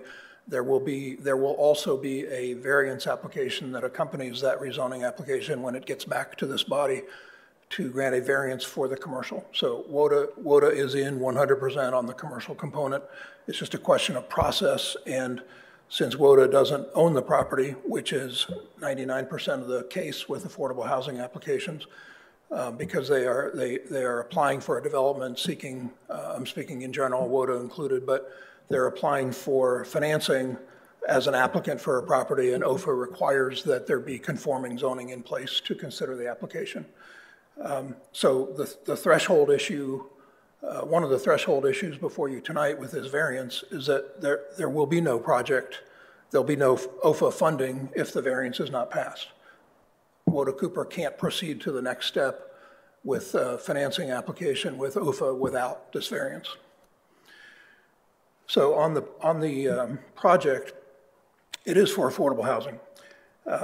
The development will target households with incomes at 30 to 80% of AMI with a mix of 1-bedroom, 2-bedroom, and 3-bedroom units. John White, standing next to me, is the project manager for WODA Cooper. If there are more detailed questions about the ranges of rents and specifics and so on, John can certainly address them. I want to digress for just a moment with your indulgence for a bit of history. In 1988, the city of Columbus bought the Fairwood Avenue complex. And in 1989, I was a young city employee working for the development department, and we were transferred, the development regulation division was transferred to the Fairwood Avenue complex in 1989. And where did we go for lunch? We went to Livingston Avenue. But I can tell you at that time, this building looked the same 33 years ago as it does now. And it was vacant long before that. We're talking 50 years. This property has been a deteriorating building and property and the subject of periodic code enforcement actions for high grass or graffiti or unsecured building for 50 years. That's unbelievable. And when I was a city employee, there were occasional questions of occasional interest of what can I do there? What do you think of this? What do you think of that? But nothing ever materialized. WODA Cooper has figured out how to make this project work, and they have brought it, so to speak, to the council to build this 124 unit mixed-use project and spend $40 million on this site. That's an unbelievable amount of redevelopment, and certainly will have spin-off issues in the community. You've talked a lot about affordable housing. The administration has talked a lot about affordable housing. Just in today's Business First, there was an article about initiatives and goals of the administration and council with affordable housing, and this is it. This is how it happens, project by project. This variance is supported by the Livingston Avenue Area Commission on a 5-2 vote. It is supported by the Livingston Avenue Merchants Association. It's supported by staff. Thank you. Thank you, Mr. Perry. Councilmember Favor? So there is, first of all, are you seeking the competitive tax at 9%, or is it the 4%? Let me ask John. We'll be seeking 4% this August with OFA. And if you happen to be unsuccessful, are you still committed to continuing to move forward with the process? Yes, absolutely. Okay. Thank you. Thank you, Councilmember. Councilmember Bankston. And can you just go over what the range of rents would be, and with that wide of a spread in AMI, typically on a project this size, what would you say the average ends up being? 60. Yeah, I can answer that. So again, to reiterate, this will be serving residents making between 30% and 80% of the area median income.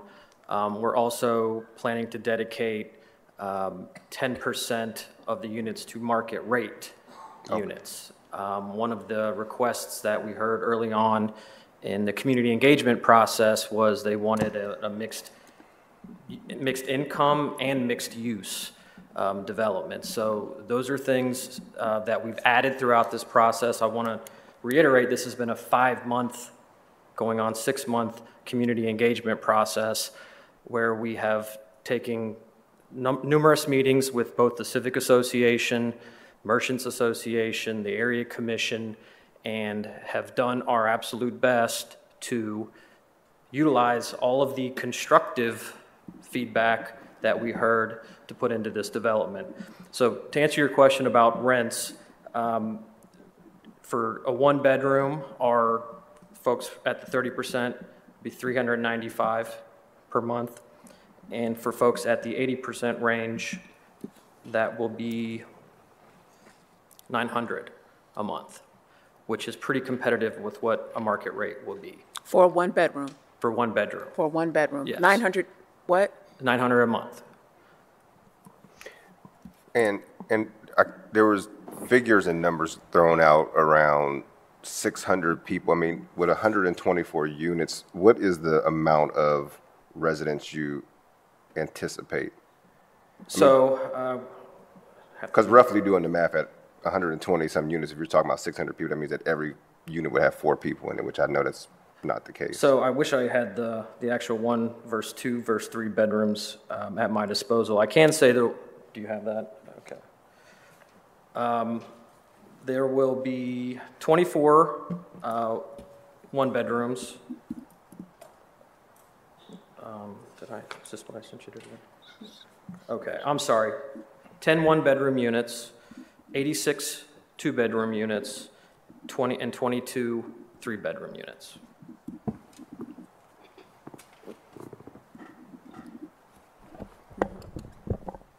Any other questions from members for the applicant? Mm-hmm. Thank you, gentlemen. I just have a general statement. I did have a question for development who's here tonight. So one of the things that I've heard repeatedly when I met with residents was their frustration around wanting to preserve this for a job center. I know we've heard, and there's a commitment to the 5,500 square feet of commercial space, but we've also heard about the property sitting vacant for decades. And if what I hear is that frustration of the lack of development that is there. One of the things that happens during this process, because again, this is a variance that would be different from the area plans, the question of, that comes before this body is what is the highest and best use of this property? That's ultimately what comes before us. And one of the things that we need to rely upon as folks at the city who are looking at, when they're asked the question, what is the highest and best use of this from a planning perspective, is there the likelihood of a job center coming in there, if not this housing?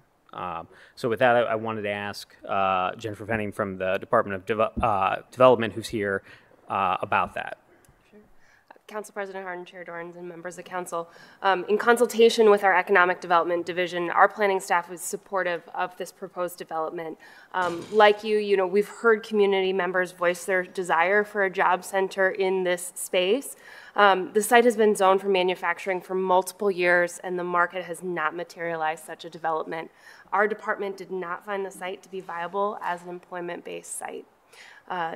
Given the considerable need for housing throughout the community, the department saw an affordable housing development of this density to be an appropriate use of the site that supported both city needs and priorities. Thank you. Do my colleagues have any questions for the departments that, again, the project was approved by? But I want to pause and allow opportunities for council members to ask departments. Chair, I just wanted to ask the Public Service Department about traffic. The Civic Association, Ms. Coates, brought up traffic and its impacts. Just wanted to hear more clarification about what the department saw that approved this traffic plan. Councilmember Harden, that there was not a specific traffic impact study. This did not meet the threshold to require a traffic impact study. Our only review was on the access configuration on the site, and what we looked at so far, we were supportive of the access configuration proposed for the site. But if I may, Council President, I'm no longer the chair of Public Service and Transportation, but probably as long as I've been at council, Mr. Michael Aaron has been a staunch advocate for advocating for the improvement, the roadway improvement of Livingston Avenue. And so we have been advocating to the administration before WOTA even became a part of the conversation of potentially becoming a member of the driving park community for improvements for the Livingston roadway. And so, you know, I hope, I have high expectations that we will see that type of investment and the capital investment from the city in the coming years, if not sooner than that. And so that is due to the advocacy of Mr. Aaron and other folks that are in the driving park community. I think there was a question about what it would take for us to be supportive of the driving park community. We have been I have been advocating repeatedly to ensure that the revitalization that we have seen on Livingston Avenue closest to Parsons extends down towards driving park as well. And I don't know if you're able to make any additional comments about that as well. Good evening. Kelly Scacco, Deputy Director, Public Service. President Harden, members of council, we do have a project underway along this stretch of Livingston Avenue between 18th Avenue or 18th Street and Nelson Road. And we are just kicking it off. We're out there doing the traffic numbers right now. We're in the process of forming the steering committee. We have done several key person interviews with several members of the community that have spoken tonight, including Mr. Aaron. We are focusing on safety as part of this project. This is a big focus for this project. We understand that speeding, being able to walk along Livingston Avenue safely is a key concern for the community. We are also pursuing, at the same time, a Safe Streets for All federal grant for this stretch of Livingston Avenue. So we are putting a lot of time, emphasis, and attention on this stretch of Livingston Avenue. And we will be so in the next coming months. Director, what is the estimated value or investment that we will make that you think that what you just articulated? It's hard to say because we haven't decided exactly what we want to do. We are looking at potentially a road diet and adding an on-street or a protected biking and, you know, kind of a shared use path area for along that stretch to protect bicyclists and pedestrians, you know, along this stretch. But we are anticipating between probably 12 to 15 million. But if we get this federal grant that we're going after, it could be more. Between 18th and Nelson? Yes. Thank you. But without us actually knowing exactly what we're doing right now, it's hard to estimate the cost of the project. Thank you. Do my colleagues have any other questions for departments? Anything else they'd like to add to this discussion before we move on? Councilmember Favor? So first of all, let me just I want to just extend my appreciation to the residents of Driving Park who showed up tonight. Oftentimes when issues impact our communities, and I'm speaking specifically about the Black community, we don't see members of our community down here in what we call the living room, right, of the city. And so I am incredibly grateful that you all took time out of your day to be down here at council to advocate on behalf of your community. We have not always been empowered. We have not always felt comfortable. And I just appreciate you being here, whether you're for it or you're against it. With that being said, Mr. Aaron made a remark. He said the tide is turning in Driving Park. And that comment really makes me nervous. I talk a lot about housing in our community. I also talk very candidly about the displacement of legacy residents, of how our communities have been gentrified in the city of Columbus. And so this conversation tonight has given me just a little bit of pause, because we're often on the other side, ensuring that there's enough affordability in a project not to entirely displace a group of people. And that is what has been happening across our community. And so thinking about this project, and I hate to continue to use the term project, because I think there is this stigma that we're talking about traditional public housing or the projects, because there's that stigma that it is attached to that, a criminal element that is attached to that. And although that is such a terrible stigma, we have to move away from that, because this is a development that is geared towards working class people, everyday people, making upwards of $50,000+ and perhaps below. When we think about the fact that our community is going to grow by 1 million residents in just a few years, that gives me great concern, because communities that have traditionally been disinvested, they're now up for lots of reinvestment, which means that we're going to price ourselves out of our own market. And Driving Park is right off of the highway, right? It's right off of 70. So you got a straight shot to Intel if you're looking for a place to live, right? So if we think about our Lindens, or we think about Driving Park, or any of those other traditional communities where communities of color, people of color have resided, it makes me very concerned that we're not being intentional about carving out specific affordable housing for people, everyday working folks, to be able to live.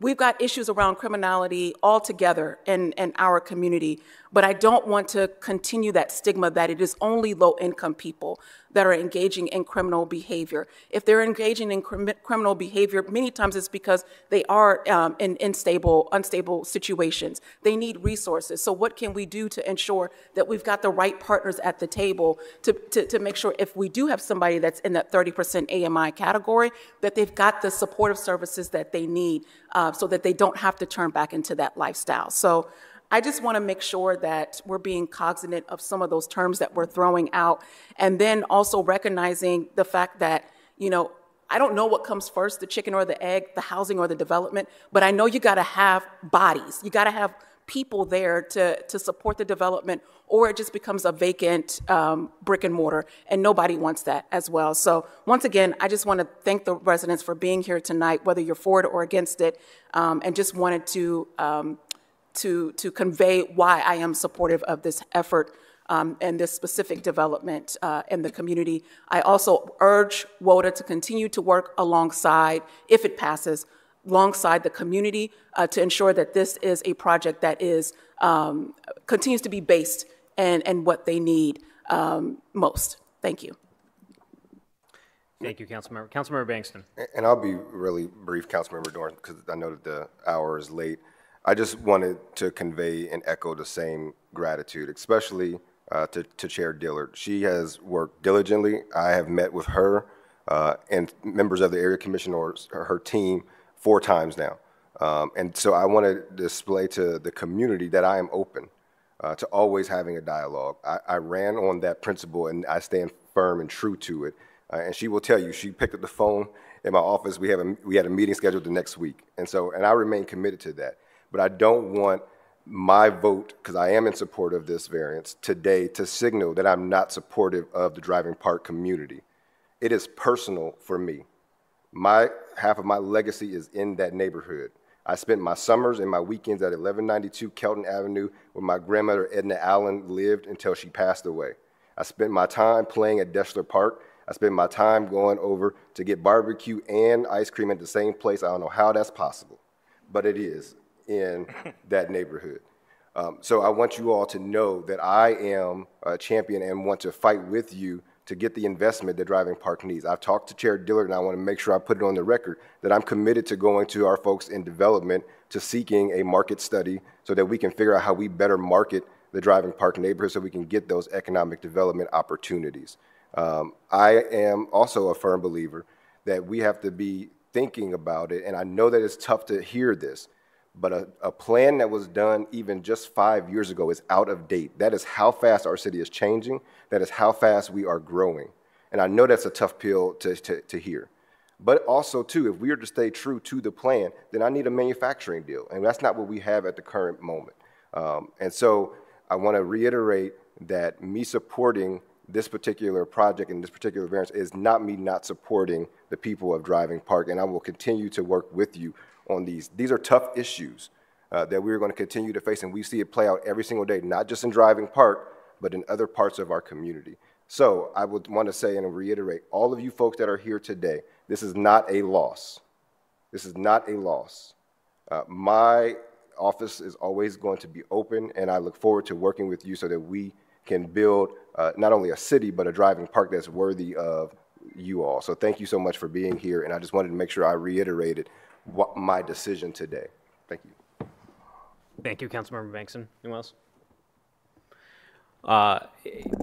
Want to echo those sentiments and say you have the Economic Development Chair and the Workforce Development Chair and myself saying we have this on our radar and want to work with the community on what we can do to address exactly what Chair Dillard has at the top of her list. So let us tonight say very clearly that those two parts of the city, both myself and Councilmember Bankston, will be interested in working to move forward on this. But ultimately, the question before us is a land use one. We have Area Commission has voted in favor of the project. When we talk about the priorities of council as it relates to zoning, affordable housing is at the top of that list. So therefore, at this time, I will move to accept the entire staff report into evidence as an exhibit. Clerk, please call the row. Bangston, Brown, Dorans, favor, Remy, President Harden. Accept it. I now move to adopt the findings of staff as the findings of council. Clerk, please call the row. Bangston, Brown, Dorans, favor, Remy, President Harden. Adopt it. And finally, I move for passage. Before I call the vote, just want to certainly thank the community for coming out. I too, like Councilmember Bankston, this is my neighborhood. Grew up at 1631 Galt Street in Fairwood. I went to Fairwood Elementary School.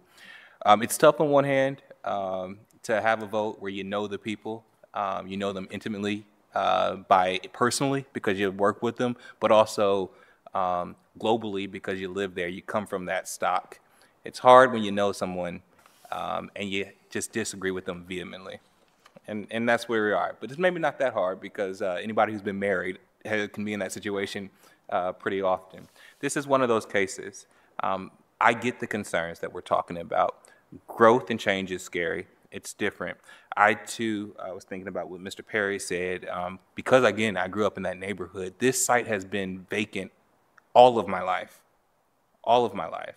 And so as we think about what we are wanting for this neighborhood, this corridor, this community that is growing, is changing, it is stability. It is stability for a neighborhood that is changing. I focused a lot on process.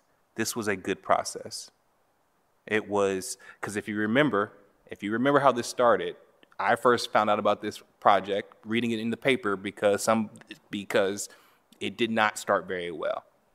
How folks engage with the community. The project slowed down. Conversation started back and forth. We don't engage. Typically, council members do not engage on these types of zonings until it goes through the process, until the area commission votes.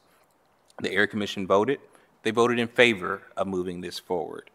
At that point, it came towards council. Councilmember Dorrance, the chair of this committee, deserves a lot of credit because he listens to both sides. We try to find where we can make sense and how we move something forward or how we stop it. I think, and I have seen a very fair process. And so I too am in strong support of this. And I appreciate my colleagues because these votes are not easy because we care. And especially we care when folks question our commitment to a neighborhood that we come from and that we support and that we love the people. It's kind of tough. But I appreciate all of their commitment, their thoughtfulness, and their engagement in meeting with a lot of the members multiple times. And for that reason, I'm supportive, and I'm going to call for the vote. And there was a second. Bangston, Brown, Dorrance, favor, Remy, President Harden. Passed. Thank you, Council President. That's all we have in the zoning committee. See no further business becoming for zoning. Is there a motion to adjourn? Clerk, please call the roll. Bangston, Brown, Dorrance, favor, Remy, President Harden. Adjourned.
the roll. Bangston, Brown, Dorans, favor, Remy. President Harden. Meeting 32 is reconvened. I think we are at the Finance Committee. President Pro Tem chairs that committee.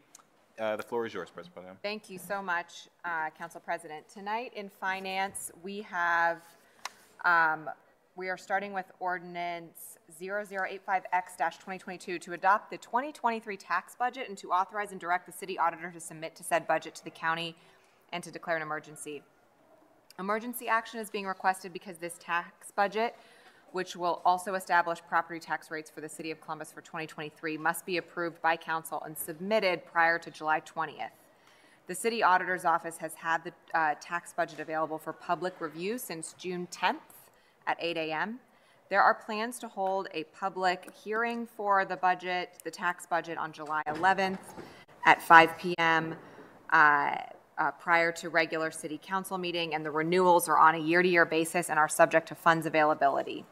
Do my colleagues have any questions or concerns? I move for this ordinance to be tabled until July 11th. Second. Clerk, please call the roll. Bangston, Brown, Dorans, favor, Remy. President Harden. Tabled.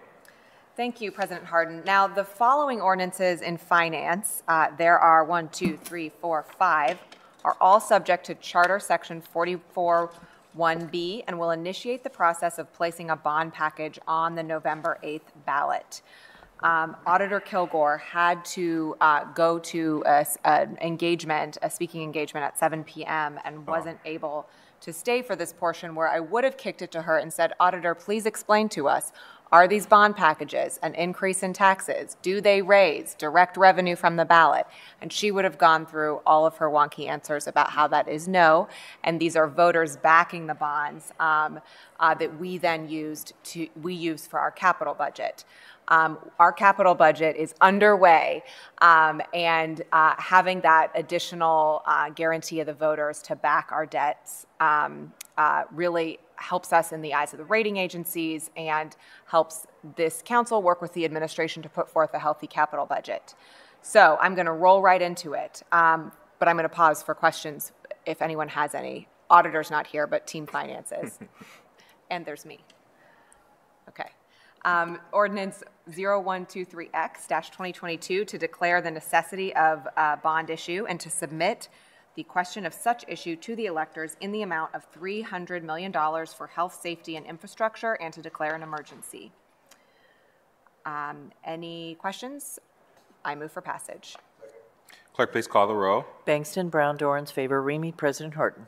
Pass. Ordinance 0124X-2022 to declare the necessity of a bond issue and to submit the question of such issue to the electors in the amount of $200 million for recreation and parks, and to declare an emergency. Seeing no questions, I move for passage. Clerk, please call the roll. Bangston, Brown, Dorans, favor, Remy. President Harden. Passed. Ordinance 0125X-2022 to declare the necessity of bond issue and to submit the question of such issue to the electors in the amount of $200 million for neighborhood development, and to declare an emergency. Seeing no further questions, I move for passage. Clerk, please call the roll. Bangston, Brown, Dorans, favor, Remy. President Harden. Passed. Ordinance 0126-2022 to declare the necessity of bond issue and to submit the question of such issue to the electors in the amount of $250 million for public service, and to declare an emergency. Seeing no questions, I move for passage. Clerk, please call the roll. Bangston, Brown, Dorans, favor, Remy. President Harden. Passed.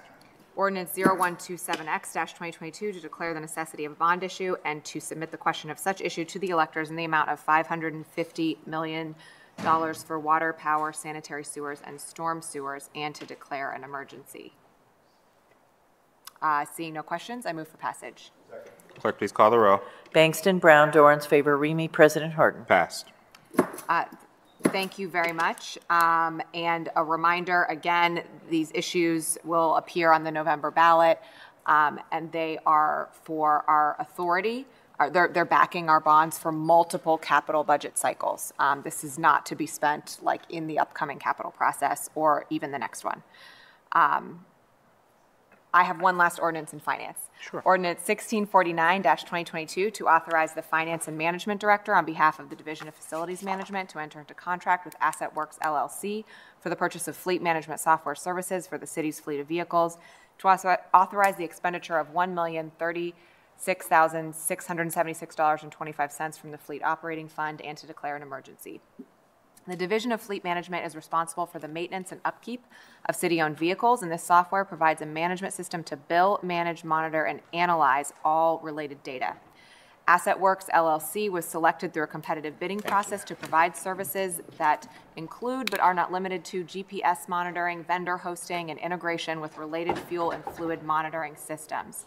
The initial term period of the contract will be July 1st of this year through June 30th of 2025, and funding for this term will be approved on an annual basis. The renewals are on a year-to-year basis for up to 7 years, but are subject to funds availability and approval of this council. At this time, emergency action is requested so fleet management software services can continue uninterrupted. Any questions from colleagues? Seeing none, I move for passage. Clerk, please call the row. Bangston, Brown, Dorans, favor, Remy, President Harden. Passed. That is all I have in my committees, Council President. Thank you, Madam Chair. The next committee to come before council is the Health and Human Services Committee, chaired by Councilmember Favor. Councilmember, the floor is yours. Thank you. Tonight in Health and Human Services, we have Ordinance 1568-2022 to authorize the Board of Health to modify and increase an existing contract with Amoca Mobile Health for continued COVID-19 contact tracing services, to authorize the Board of Health to modify and extend the existing contract with Amoca Mobile Health through December 31st, 2022, to authorize the expenditure of $600,000 from the Health Department Grants Fund for said contract, to waive the competitive bidding requirements of City Code, and to declare an emergency. This ordinance grants Impact Community Action Agency $1.5 million in emergency rental assistance to funds to support their efforts in providing emergency rental assistance, rental and utility assistance, supportive services, and targeted outreach to residents that have not yet had access to emergency rental assistance. This legislation authorizes the Board of Health to modify and extend the following contract for continued COVID-19 contact tracing. Are there any additional questions or comments by my colleagues? Seeing none, I move for passage. Clerk, please call the row. Bangston, Brown, Dorans, favor, Remy, President Harden. Passed. Thank you. Next, we have Ordinance 1591-2022 to authorize Columbus Public Health to enter into a grant agreement with Kaleidoscope Youth Center in support of the organization's Community Wellness Initiative, and to declare and to authorize an expenditure within the Health Operating Fund, and to declare an emergency.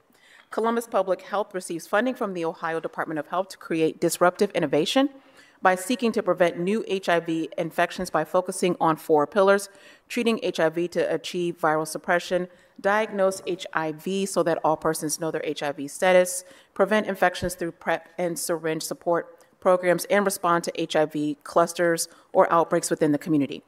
This ordinance authorizes Columbus Public Health to enter into a grant agreement with Kaleidoscope Youth Center. Kaleidoscope Youth Center is the largest and longest-standing organization serving the LGBTQIA+ youth in the state of Ohio.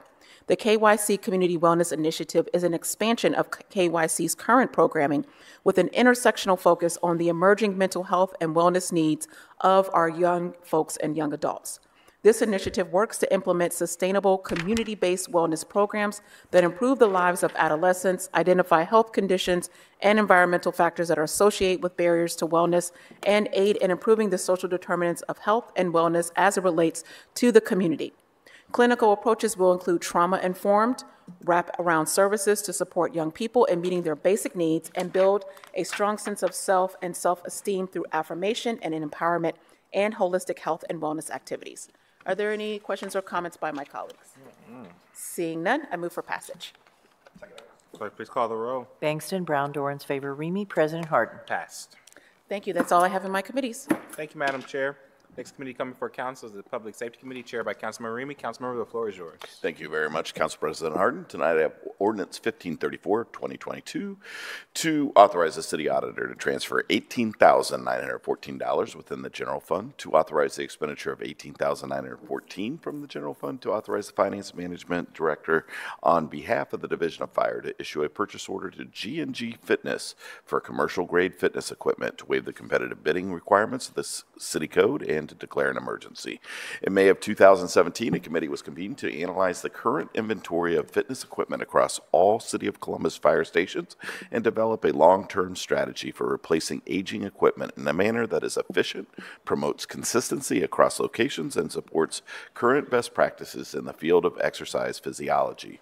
This committee consisted of representatives from the Division of Fire, the Public Safety Director's Office, and the Department of Finance and Management. This plan was developed and approved by the committee to replace aging equipment in existing firehouses and completed in 3 separate phases. This purchase will balance the amount of equipment needed in 4 fire stations that have increased staffing since the beginning of the replacement project. Assistant Director Bob Stewart, could you speak to the waiving of competitive bidding, please? Council President Harden, President Pro Tem Brown, council members, Councilmember Renee. Essentially, this is, as you indicated before, basically what this will do will be to standardize the fire equipment, the fire department's equipment for their standardized testing. Also, the company G&G is the only sole distributor of this equipment in this region. And apparently they have also agreed to waive a 6% surcharge on the elliptical equipment, again, which standardizes the equipment used by the fire department. Thank you, Assistant Director. Are there any questions or comments from my colleagues this evening? Seeing none, I move for passage. Clerk, please call the row. Bangston, Brown, Dorans, favor, Remy, President Harden. And that is all I have in the Public Safety Committee. Council President, may I proceed to the Environment Committee? Please. Thank you very much. Tonight I have Ordinance 1690-2022 to authorize the Director of Finance and Management to associate all general budget reservations resulting from this ordinance with the appropriate universal term contract purchase agreement for front-end and rear-end loading refuse trucks for the Division of Refuse Collection with Ohio Machinery Company, DBA Ohio Peterbilt, to authorize the expenditure of up to $4,341,298 from the Refuse Division General Fund and to declare an emergency. This ordinance authorizes the purchase of 3 33-yard front-end loading, 3 42-yard front-end loading, and 4 32-yard rear-end loading compressed natural gas refuse trucks. The Department of Public Service Division of Refuse Collection uses front and rear loading refuse trucks in citywide residential trash pickup. The Department of Public Service and Fleet Management recognize the need to replace older trucks in its fleet beyond the useful service life of the vehicle. This purchase will replace 10 refuse trucks that have reached the end of their useful service life. Any questions or comments from my colleagues? Seeing none, I move for passage. Clerk, please call the row. Bangston, Brown, Dorans, favor, Remy, President Harden. Pass. Thank you very much, Council President. That is all I have this evening. Thank you, Mr. Chair. Just a reminder to the public that there will be no meeting this coming Monday, as it is July 4th, and we will be observing that holiday. Our next scheduled meeting will be Monday, July 11th. Seeing no further business to come before council, is there a motion to adjourn?